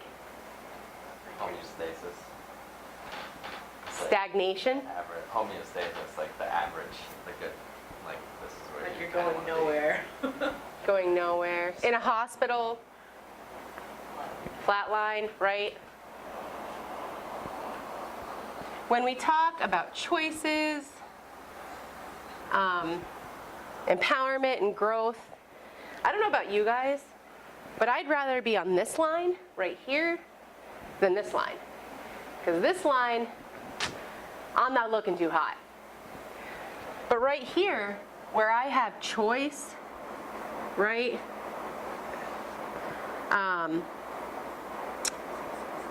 Empowerment. Sorry about my writing. To me, this is a line of growth, of choice, empowerment. So you're going along and things are great, right? And here's that bad choice I made at 16. And I, whoop, came down here. But then you learn from it and you head back up. But I learned, yeah, exactly. So here's my learning point, right? And I go, and then I make it. So we're always doing this in life, right? We're always mixing the good choices in with the bad choices. But what happens if somebody takes these away? Cuts it right off. We're here again, right? So, choices, empowerment, growth. Let's get there for people. And that's what our job is to get people to that line, the wavy line. Because a lot of folks, I shouldn't say a lot, there's a good majority of folks that we support who are on top, on that line. And none of us would want to be there. So, all right, so let's take like a 7-minute break or so. And then we will get back together. For support. No? Okay. So it's a relatively old video, and you'll see that. But we continue to show it because it's really stood the test of time as far as capturing what people want in their lives, what they want people without disabilities to know. So, everybody see it okay? We don't have to dim the lights, do we? Throughout history, people with physical and mental disabilities have been abandoned at birth, banished from society, used as court jesters, drowned and burned during the Inquisition, gassed in Nazi Germany, and still continue to be segregated, institutionalized, tortured in the name of behavior management, abused, raped, euthanized, and murdered. Now, for the first time, people with disabilities are taking their rightful place as fully contributing citizens. The danger is that we will respond with remediation and benevolence rather than equity and respect. And so we offer you a credo for support. Do not see my disability as a problem. Recognize that my disability is an attribute. Do not see my disability as a deficit. It is you who see me as deviant and helpless. Do not try to fix me because I am not broken. Support me, I can make my own contribution to the community in my own way. Do not see me this way. I am your fellow citizen. See me every neighbor. Remember, none of us can be self-sufficient. Do not try to modify my behavior. Be still and listen. What you define as an appropriate daily way to communicate with you in the only way that I can.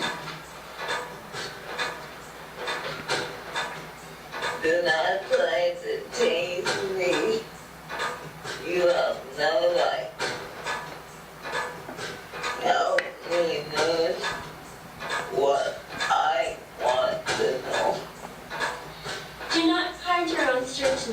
find professional distance.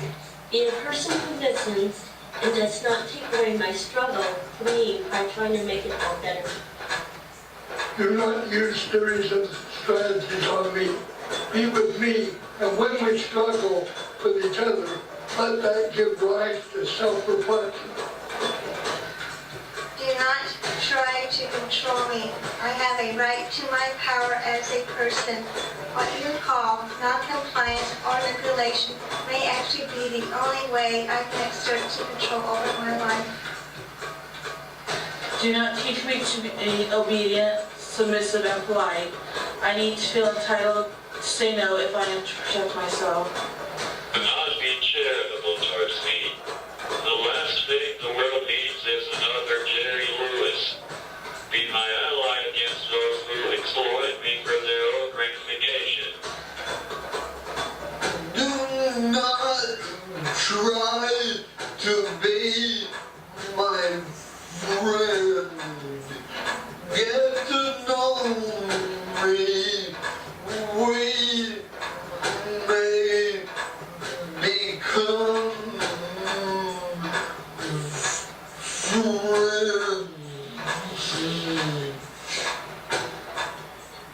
Do not help me even if it makes you feel good. Ask me if I need your help. Let me show you how you can best assist me. Do not admire me. A desire to live a full life does not warrant adoration. Respect me, for respect presumes equity. Do not Tell correct. listen. Support and follow. Do not work on me. Work with me. Do not look on me, but look with me. Not a word.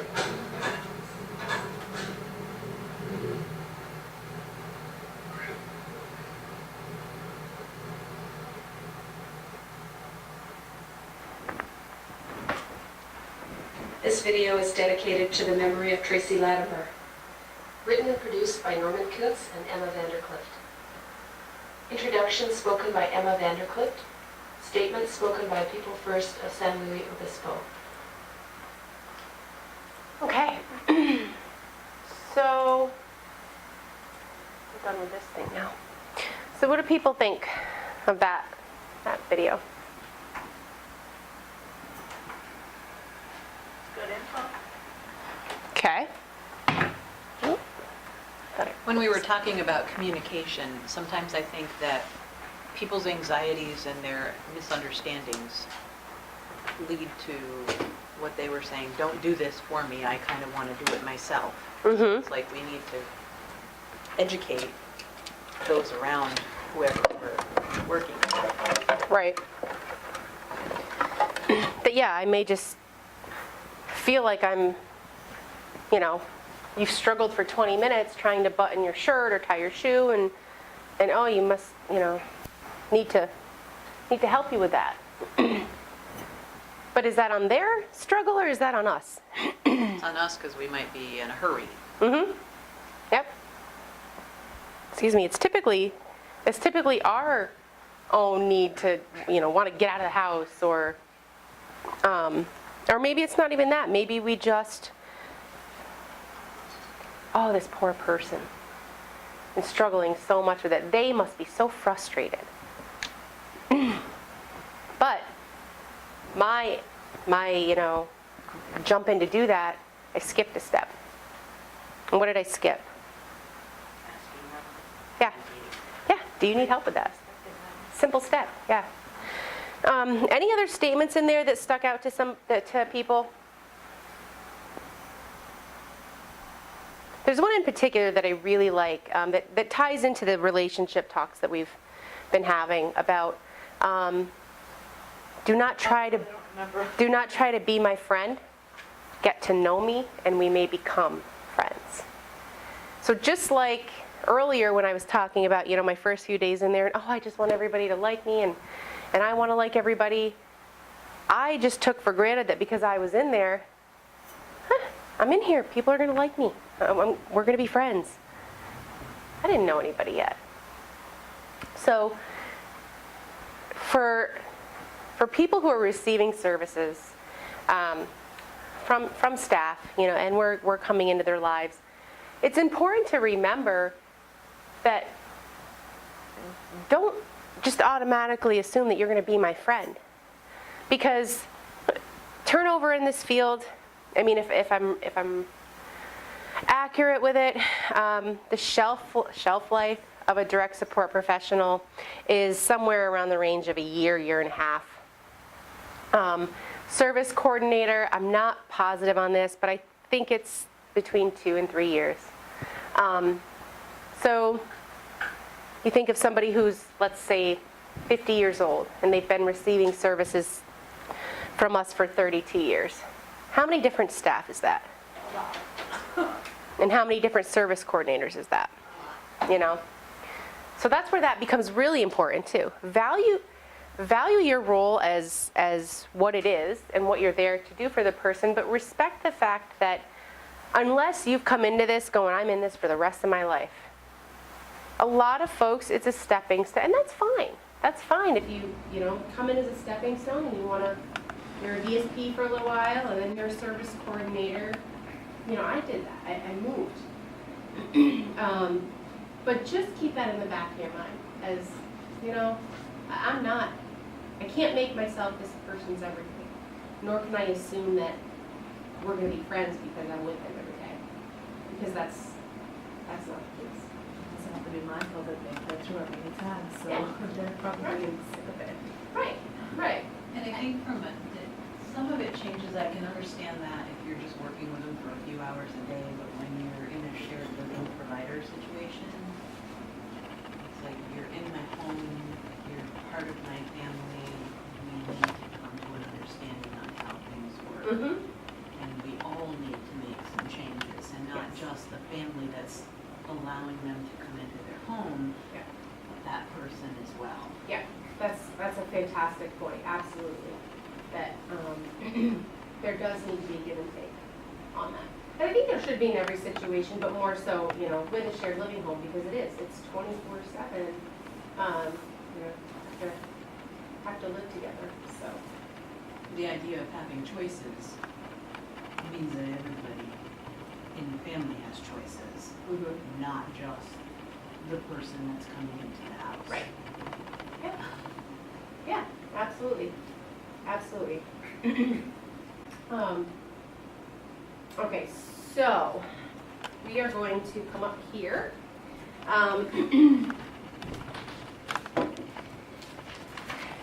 This activity can sometimes be a little, it can be tough, but it's important nonetheless. We're going to do a historical timeline.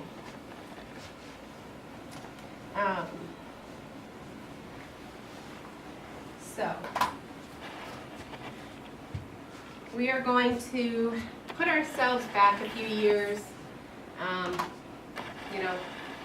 1960, I don't know, somewhere around there anyways.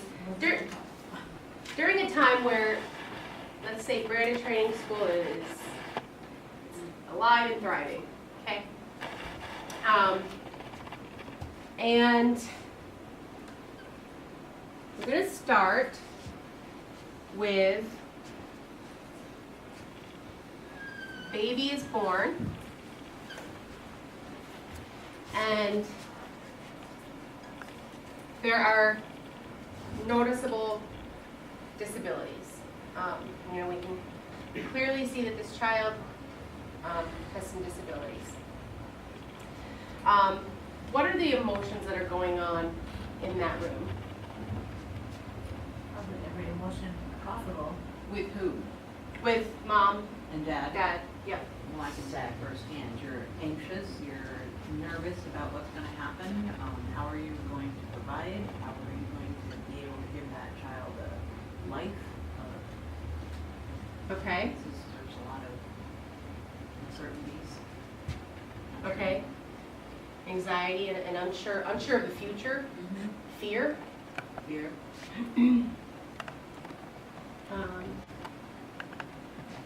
I think many, many years ago, there was also an element of shame for that. What did I do wrong? Yep. In pregnancy that caused it to happen. Yep. Yep. I think there's probably also still some of the, you know, you've brought a life into the world, so there isn't a lack of love or care.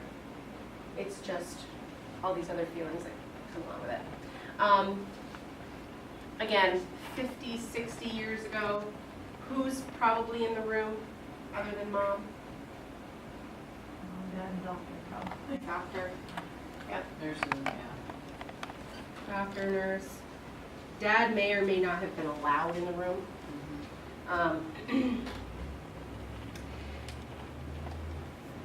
Who is most important to that baby? Who's the most? Should be mom. Mom. Yeah, mom. Absolutely. And where is that baby leaving to go to? And again, we go back that many years, and we have to take into consideration the knowledge, education, resources that were available, not only to families, but to doctors in that time, what they knew about providing support to an infant with a disability. It wasn't a lot. The institution, remember, before Olmsted, all those services are brought to the institution. So, you know, mom, dad are told the best place for your child to be is this institution, because that's where they're going to receive the support that they need. So it wasn't necessarily the, we've got to hide these children in the institution. Should be home, but in the 60s, it was probably an institution. So. Yeah, yeah. Yeah, so this baby is going to an institution. It was in the medical world. That's where they got the support that they needed. So baby goes to the institution, and now this child is 2 years old. What's going on for... Oh, I'm sorry. Oh, I started wrong with it. Shoot. Rewind. We got to start over. I've never done that. Okay, sorry. We're going to start with a neurotypical timeline. So, your healthy, happy baby born. What are the emotions in the room? Anxiety. Yeah, you're still Everything is anxious, still, yeah. You're still anxious, right? You're taking care of a life. Still the fear because it's your responsibility now. Yep. So, what else? Happiness. Happiness, yep. Joy, whatever you want. Joy. Excitement. Kind of all, you know. And who's in the room? Mom, doctor, nurse, same. Yep. Mom, dad, doctors. You know, at some point, you know, grandma and grandpa might show up, and it's all this celebration. And who's most important to that baby? Mom. Mom, good. And the baby's going Home. home. Yep. That baby's going home with mom and dad. Okay. 2 years old. What's going on for that 2-year-old? Support from home, a nurturing, loving environment, Okay. supports. Nurture, love. What are they doing? What's that 2-year-old doing? Exploring. Yeah. Yeah. Exploring. Terrible twos. They're probably like, you know, milestone developmentally. They're probably maybe starting to potty train, a little finger food maybe. So they're Um, yeah, this pen is not good. And who's around the most in that child's life? Mom and dad, maybe siblings.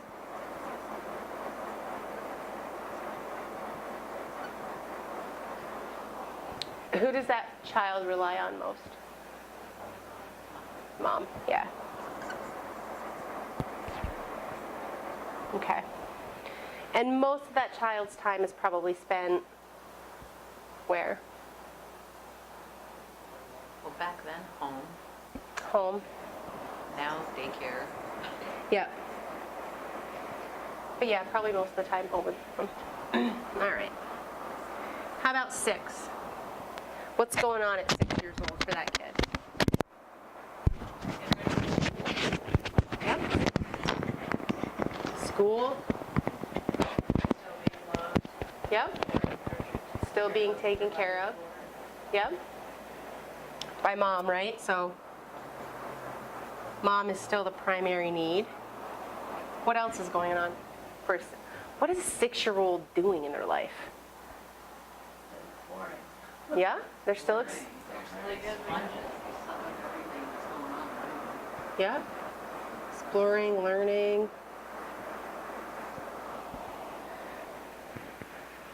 Probably making friends.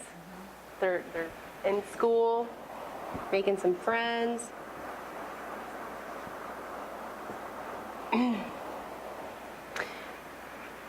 Who's around in their life at this point?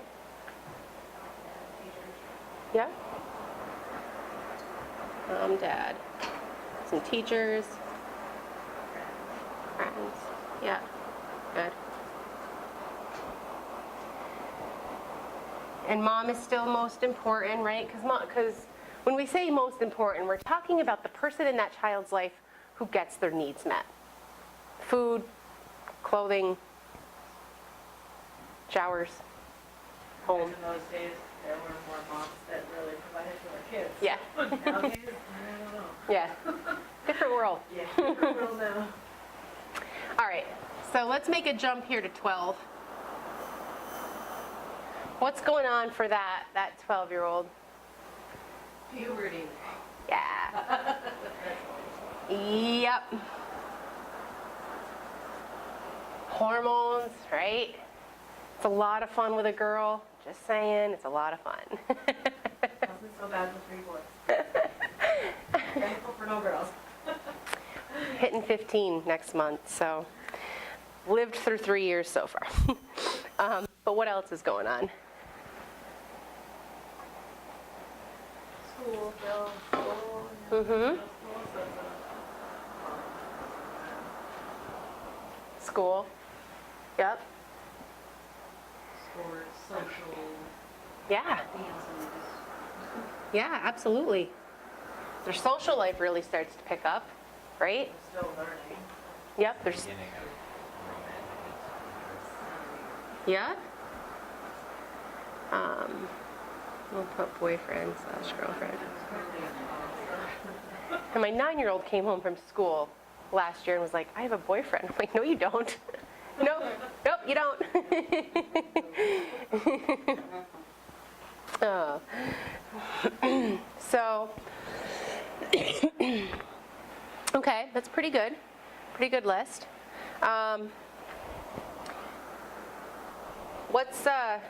Who's around that 12-year-old? Who's that 12-year-old have around them? Friends. Yeah, still friend or family, but friends again start to play a larger role. And who's most important to that 12-year-old? Oh, probably their friends, but it should be mom. Well, yeah, from the perspective of the 12-year-old, it's their friends. More important to have their friends around them. Yep. Friends, and I like to put self on there too, because pretty self-absorbed, I guess, at that point. Okay. How about 16? Yeah. Yeah. Driving. What does driving equal for that 16-year-old? Freedom. Yeah. Yeah, freedom. Yep.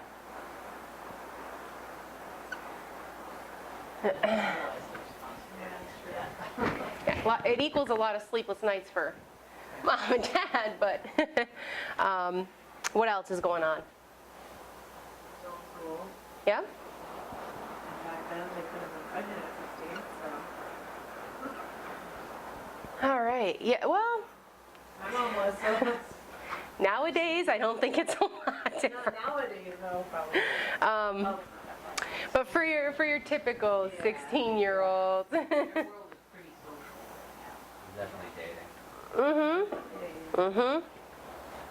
Yep, social. Maybe their first serious relationship. A job, good. We'll put first serious. Good. What else? Cool as parties.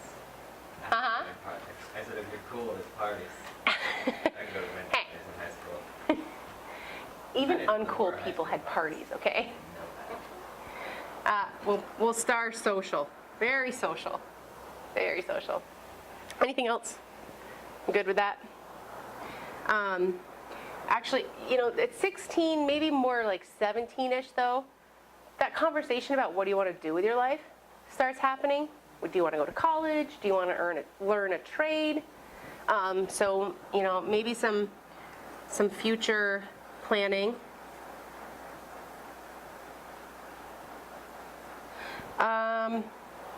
And who's most important in this? Yep. Self and friends, right? Slash, boyfriend. Okay. Yes. The mom debit card. All right, so we're going to do a big leap now, and we're just going to jump right to 24.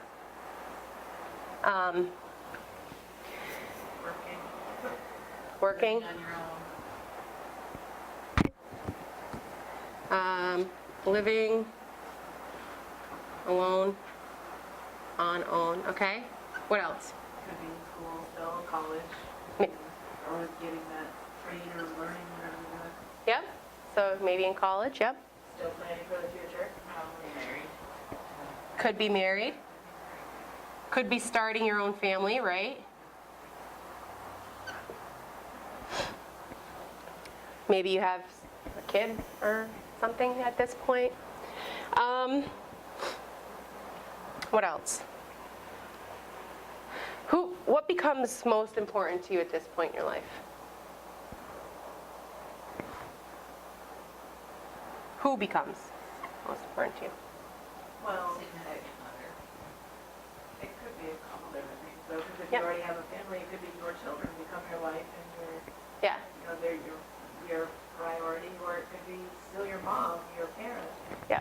Could be, well, I guess, Yeah, it's true. Depending on this situation up here, kind of guides where that falls. But I think the general theme is it comes back to family.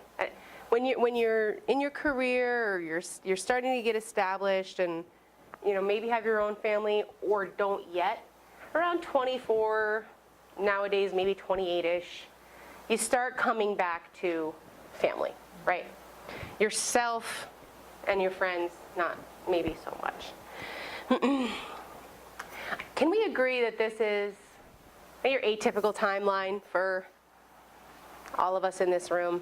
Like, we all, again, general terms, grew up with caretakers in our lives that rode this wave with us, right? This wave that looked like this, right? Ironic that 16 falls right about here. So we all did that, right? And where we're all at today, I think we can probably say, doing all right, So, oops, I don't want to erase my line. Now we will go to where I accidentally started the first time. Our timeline of that child who was born with a disability. And we kind of went through the birth already. Anxiety, fear, shame. And we figured out that baby's gonna go to the institution. Now let's look at that child at 2 years old, and they've been in that institution for 2 years. What emotionally is going on for that 2-year-old in that institution? A lot of uncertainty because they haven't had the support from mom. Mm-hmm. Good. Uncertainty. Not sure where they're gonna get their needs met. Big fear for them because things may have happened at age 2 and they've been traumatized already, you don't know. Mm-hmm. So it could be fear. Yeah, absolutely. I'll share a statistic with you. And it's a valid statistic. 100% of people living in institutions have been abused. 100%. Physically, emotionally, sexually, mentally. Not hard to believe. Yeah. Sadly. Yep. So yeah, you know, by 2, maybe that's happened. Maybe it's happened here. Regardless, it's going to happen. What else? Uncertainty, fear, loneliness. Yeah. Yep. Absolutely. Depression. Well, Like an air of sadness. yeah. Yeah. Yeah. Almost, I think of almost like a melancholy kind of look on this child's face of just lost.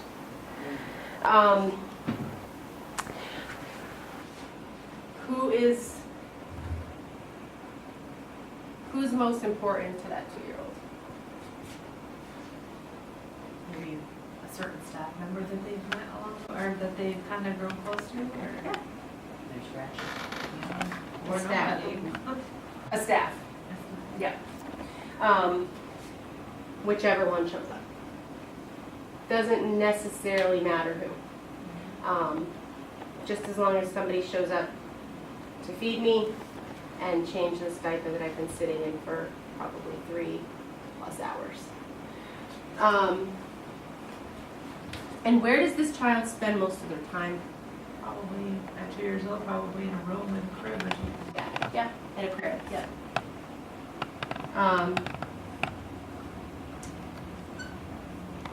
Especially, I think if, you know, this child developmentally is missing marks, you know, they're deemed incapable of learning to walk. So they'll sit in the crib for 6 hours, 8 hours a day, whatever it was, I don't know. Which, of course, we know isn't going to promote walking anyway. But yeah, they're going to spend most of their time in that crib.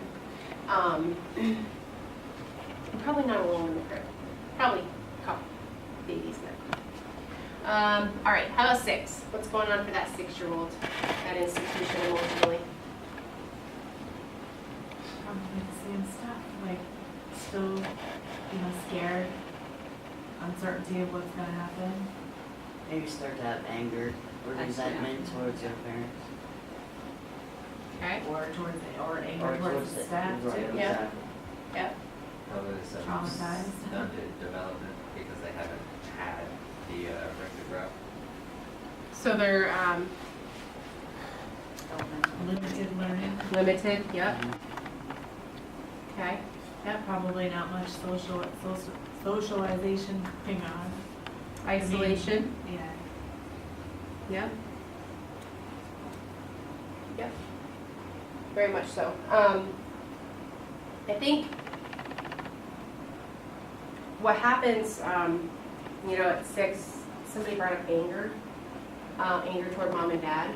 And I think one other point to make too in this is when it came to, visiting, like mom and dad coming to visit, Many parents were encouraged not to. That the best thing to do was to just bring their child and drop them off and let them be taken care of because of the negative impact it had to have them come in and then leave. So they said it'll be less traumatizing for your child if you don't come.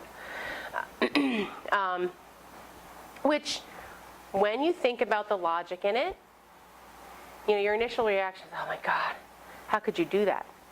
But I can see too where me coming in once a month to visit my child and then leaving, well, why do you leave? And I have a brother now, and how come you take your brother and you don't take my brother and you don't take me? So psychologically, the logic in it is understandable. It doesn't mean it wasn't hurtful either way. I mean, the bottom line is institutions were detrimental to everybody. So, okay, so the 6-year-old, who is most important to that 6-year-old? Self, yeah. Probably themselves. At 6 years old, I mean, it sounds so young, you know, on our neurotypical timeline, we weren't here until here. But because of, you know, staffing ratios and just the sheer responsibility that was put on staff at Brandon Training School, you learned at a pretty young age that you better learn how to fend for yourself. You know, I don't know if people have seen folks that, they call it shovel eating, but they guard their plate and they're eating really fast. A lot of folks that lived at Brandon Training School, that's what you did. Because if you didn't guard your plate, you were going to lose it. And if you didn't eat fast enough, time was going to be up. And you wanted to get it in before somebody stole it, and you wanted to get it in before it was time for the next round of people to come in and eat. So some of those learned behaviors that as age, how do we get them to slow down? How do we get them to, we got to think about some of those things. Like, well, that's how somebody ate for 20 years. And a 20-year habit might be the least of our worries, unless there's choking or something, you know, happening. But so where does this 6-year-old spend most of their time? Maybe in the, they did have A 6-year-old. like a day room. Yeah. Yep, there were day rooms. And Brandon Training School, like I said in the beginning, wasn't all bad. They did have classes there. They had a garden. Folks who lived there did work. They helped cook food, or they helped tend the garden, or they helped take care of some of the 12-year-olds were helping to take care of some of the infants and babies there. So maybe by 6 they were maybe beginning to start to learn how to do some of the chores and whatnot, the helping out. I don't know. 6 might have been a little young. I'm thinking, without knowing for sure, maybe 10 to 12 is when they started picking up some of that stuff. Because you do have to remember also, like, so when we're, some of the, I'm losing my words. Some of the babies and children that came in there were developmentally disabled. So there was a lag in developmental milestones as it was, and then you stick them in a crib for 8 hours a day, and you're just compounding that delay. So, but they did also learn very early to become extremely self-sufficient. You had to. All right. How about the 12-year-old here? What's going on for that 12-year-old? Some anger, fear, or resentment. What else? Okay.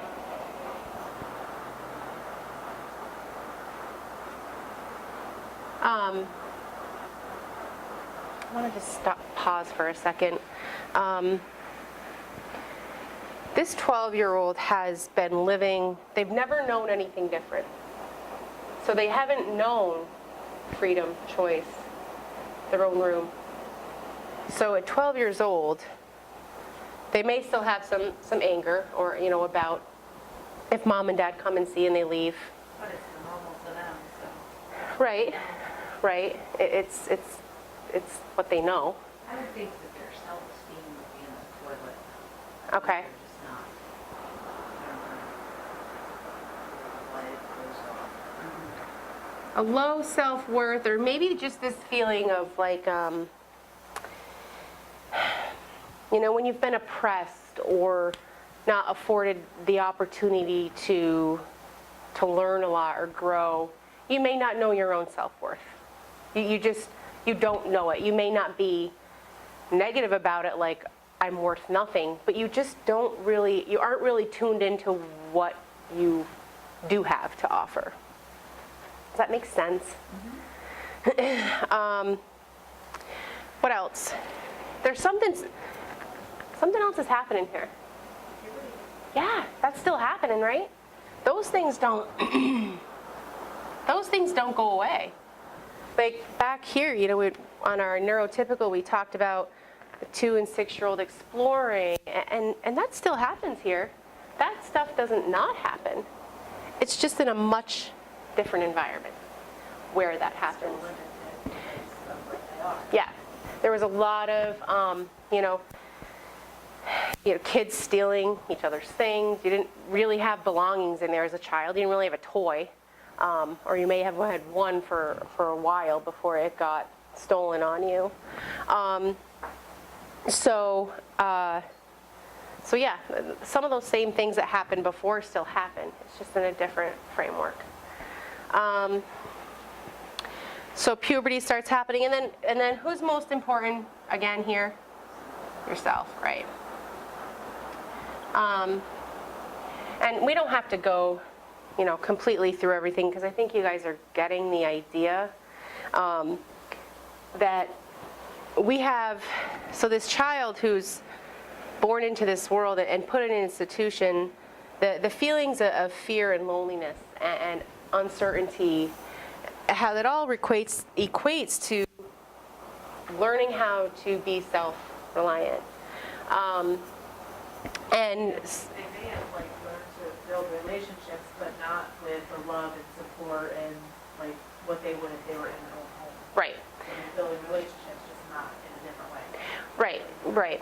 And they did, I think it was maybe around 12 years old is when folks were separated based on sex. So there was, a male dorm, female dorm. We were outside of the time of lobotomies or sterilization. So a lot of folks living in institutions were sterilized. So the thinking behind that, but and I actually learned something I didn't realize. I didn't realize lobotomies were done with the person awake. I had no idea. I for whatever reason that never, maybe because it just terrifies me, the thought of that, but it never sank in my brain until a couple months ago. I was watching a documentary and I was like, oh my God. So a lot of mistreatment, a lot of abuse, neglect, and when this person comes out on this side of it, at 24 years old, where are they at in their life? What do they have? Mm-hmm. They have themselves. Yep. They may have picked up some skills along the way, but Survival skills for that, that relate to them and how they survive this far. yeah. It is. It's survival. It's definitely survival. And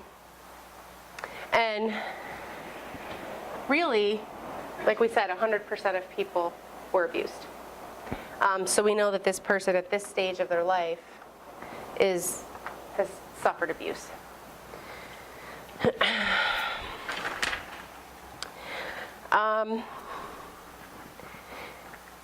So why do we do this exercise?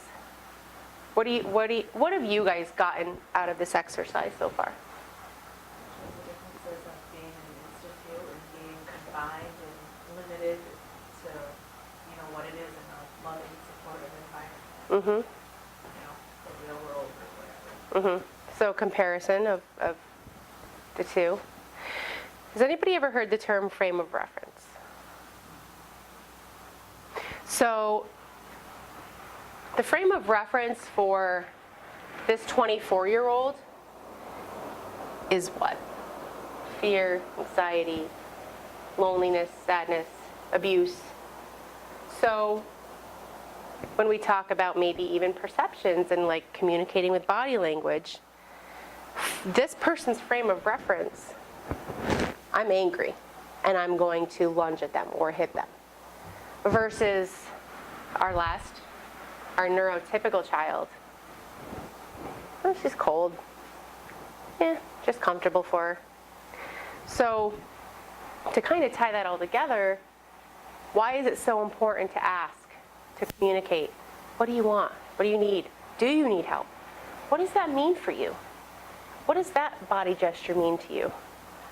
When you say you want to get married and have kids and a family, what does that mean to you? Because we had that happen.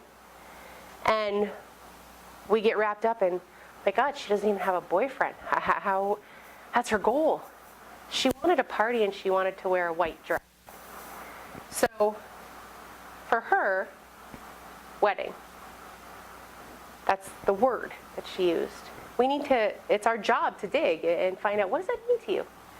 Because it's a lot different to plan a party with a white, and help her buy a white dress that she likes, versus, well, I guess we gotta get you on Match.com and find you a boyfriend. It's very different things. Two very different things.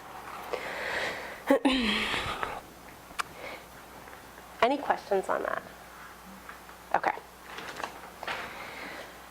So, the next thing we're going to do is does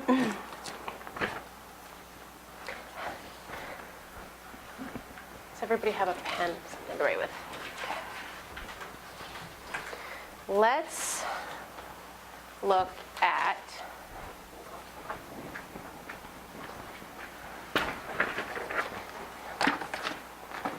has anybody ever done a relationship map before? Okay. So we're going to do a relationship map.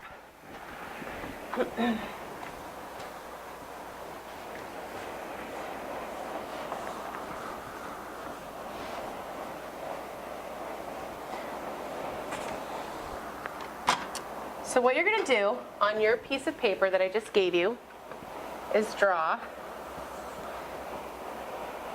6 circles.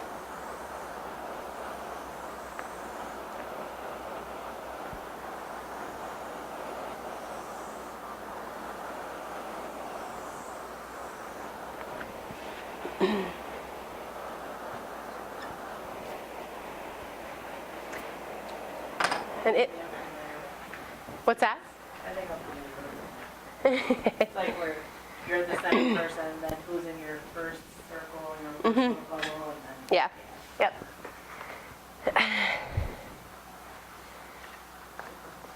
So in that, so you are in the center.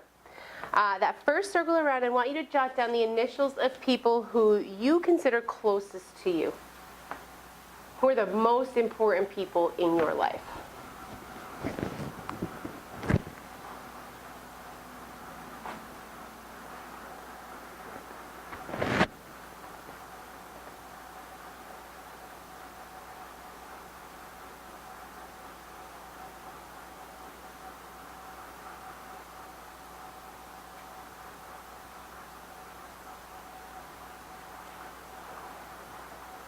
In that second ring out, you're going to put down the initials of people who are close to you, but not as close.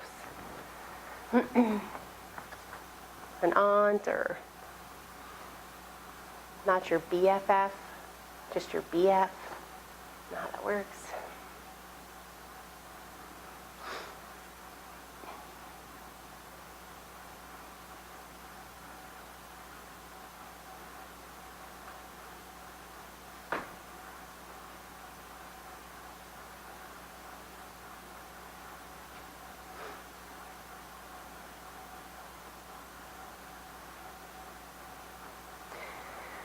The third ring out are, you're going to put people in there who you spend time with based on activity. So somebody on your bowling league, or a book club, or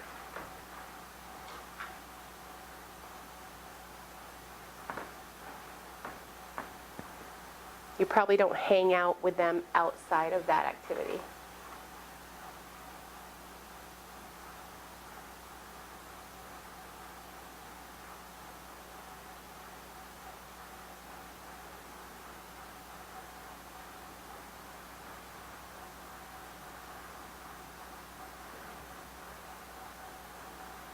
Fourth circle out, you're going to put community connections that you engage with regularly. So, postman, person you see at Dunkin' Donuts every morning when you get your coffee, place you get lunch a lot. A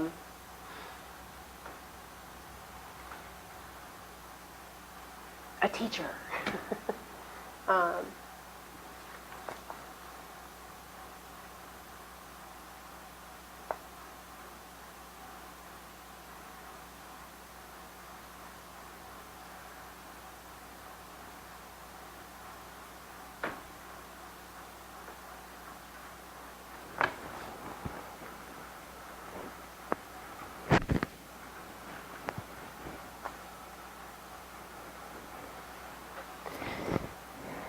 And that last circle out are for folks that spend time with you because they're paid.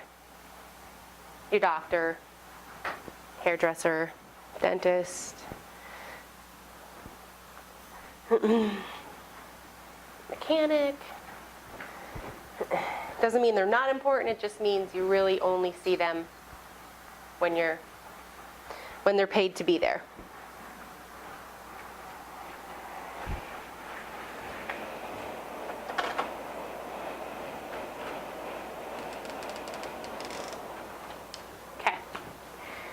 So where are the majority of your people? First two circles, right? Right here.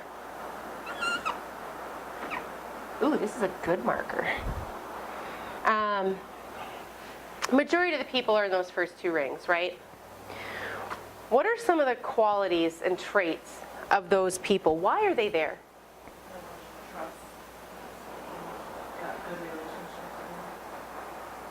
Trust,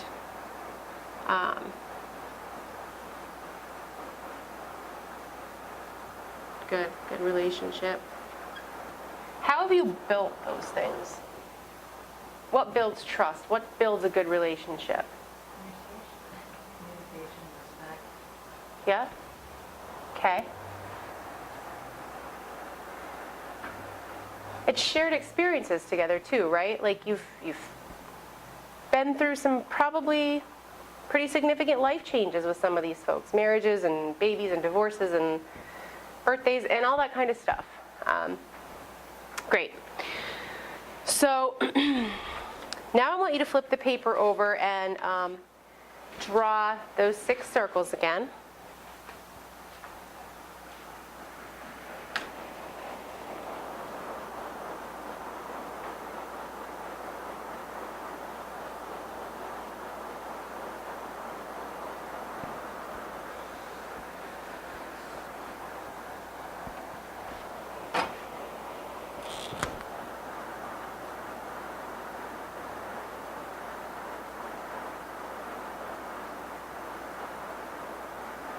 And this time in the center of that circle, I want you to put the initials of somebody that you support, that you feel like you know pretty well, that you could answer these questions for that person. What would that person say? You feel confident.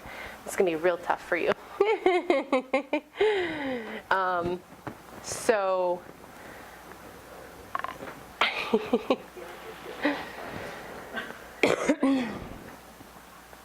I would say, Jeff, if you just kind of want to hang for this part. Have you met both of them? I've met neither of them. Okay. Yeah, you can just hang for this part.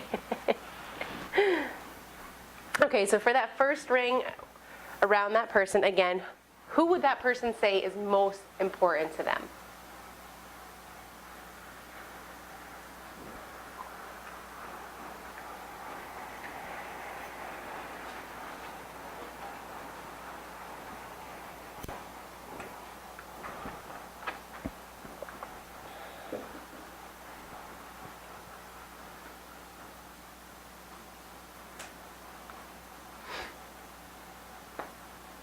Second ring out again, who would that person say they're close to but not as close?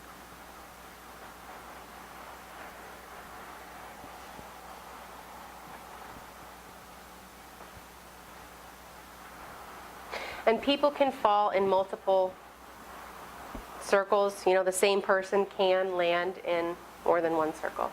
That's fine.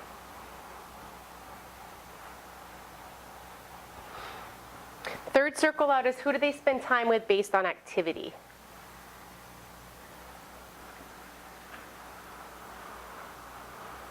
That they only see for that activity.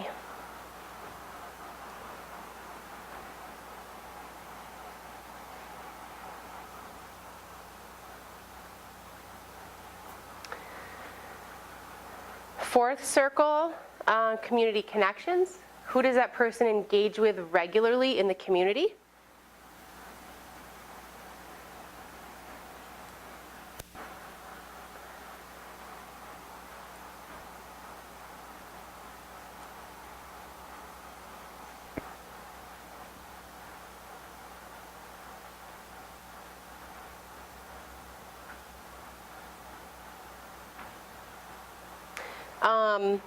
The fifth circle out. Is that where we are? I'm sorry. Did I lose my... Who does that person spend time with because they are paid to be there? Who is paid to be in that person's life? Sorry, I have something I have to check.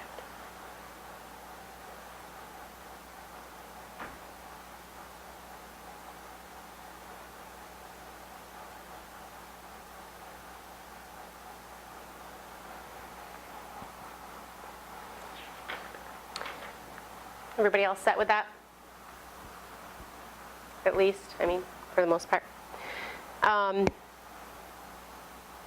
So where do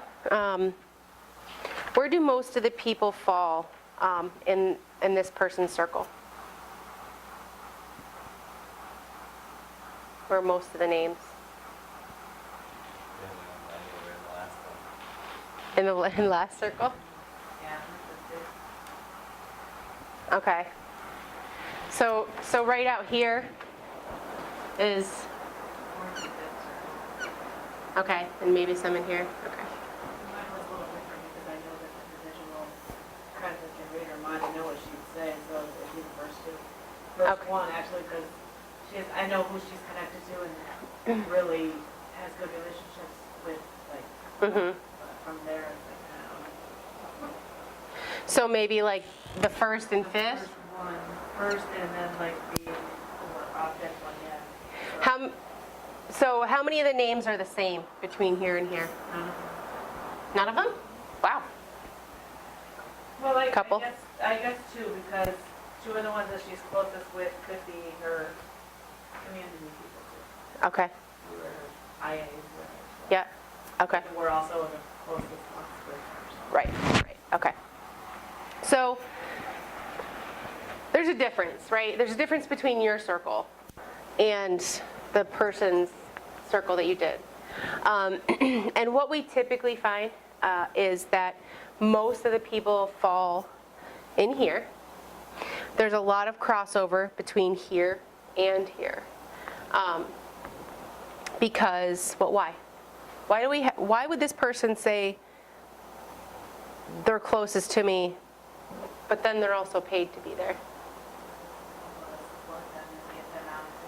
They trust them, they're the ones that bring them out in the community to do things that they do with them.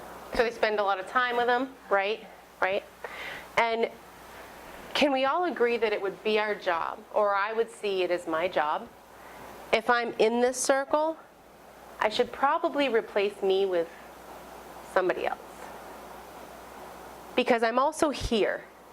And when I get a promotion or change a job, now I'm not even on the map, right? So the importance, again, of building relationships for people that we support, because if I'm here and I'm here, we're gonna have, if I leave, now I'm not here and not here. So flip your maps over, back to your own. And I want you to take your pen and I want you to scratch out all the names in your inner circle. There's been a tragic accident, and everybody that you hold near and dear to you was involved. And now they're gone. Yeah, first one, just the first one. How does that feel? I want to be with them. Yeah? Yeah. I don't want to be here without that group. Yeah, if you really put yourself in the mind frame of if that happened. We've probably all experienced one loss out of that circle. And that was enough, right?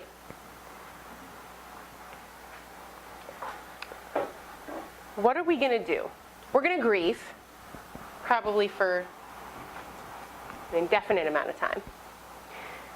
But once we're through that process, what are we going to do?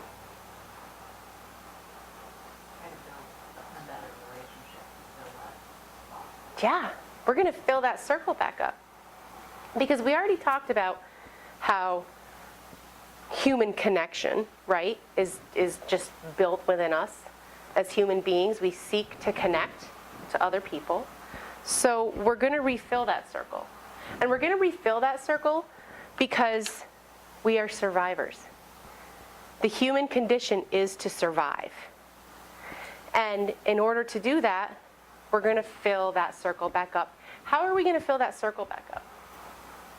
Building trust, relationships, respect. Yep. With somebody else. Yep. And who? Who might you go to? Who are you going to try to build that up with? The ones in the next circle? Yeah. You're going to pull. You're going to pull from this circle right here. Because we already know that they're kind of close to me, right? They're the next layer. So when you look at your relationship map for the person that you support, and you think about, we talked about turnover in this field, right? And you look at where paid people fall in their lives, fall in that closest inner circle. That kind of change happens for that individual on a regular basis, where, they're losing somebody that they consider in that inner circle frequently. So why is it so important that we empower people to advocate for themselves and support them to build meaningful relationships in their life? So they have their inner circles filled. Yeah, absolutely. Have their inner circles filled. It can't be with paid people all the time. And ultimately, it's exactly what we all do for ourselves. Anything that we've talked about today is nothing different than what we all seek in our own lives. So we're just charged with this process of supporting people to do the same thing. And supporting people who have a frame of reference historically that hasn't allowed that to naturally happen. All right. So, the last thing we're going to do is I want you to get back in your group. Think about all the stuff we've talked about. make another list, and we'll just talk about it together. And Joy, we just have one group, so you can slide down. So this list this time is a list of what can I do in my role, and whatever that may be, to move into a thriving kind of mentality where I'm supporting somebody to build relationships, to make connections, to advocate for themselves. Maybe think about a person you support or somebody you just know personally in your life. What can I do to make sure or to support this person building their inner circle? Is that clear to everybody? Makes sense? Jeff, you'll have some like great insight on what you're going to be doing, some of the stuff you're going to be working on with these guys. So let's take about 5 minutes to put that list together, and then we'll just come back and share. Got a pretty good list, sounds like. Cool. Been kind of listening as I've been walking around, but what are some of the themes that you guys came up with? I think they're more, all of them are pretty much centered around that person and just helping them branch out a little bit. Through Relationships, through finding interested activities, making a bucket list of things that they're interested in doing together, building relationships and trust, communicating, being a voice to help others understand them, get the brunt of situation to help kind of foster some modeling things for them, promote independence when possible. Yeah, that's a good one, is finding out what are some of the areas that are pretty easily tackled maybe for independence. And then, again, even the guy said in that video, none of us are self-sufficient, and it's so true.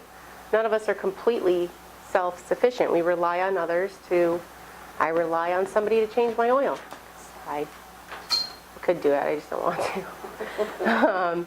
But, so, just things like that. None of us are completely self-sufficient, but there are certainly areas that I am independent in, and everybody wants that in their life.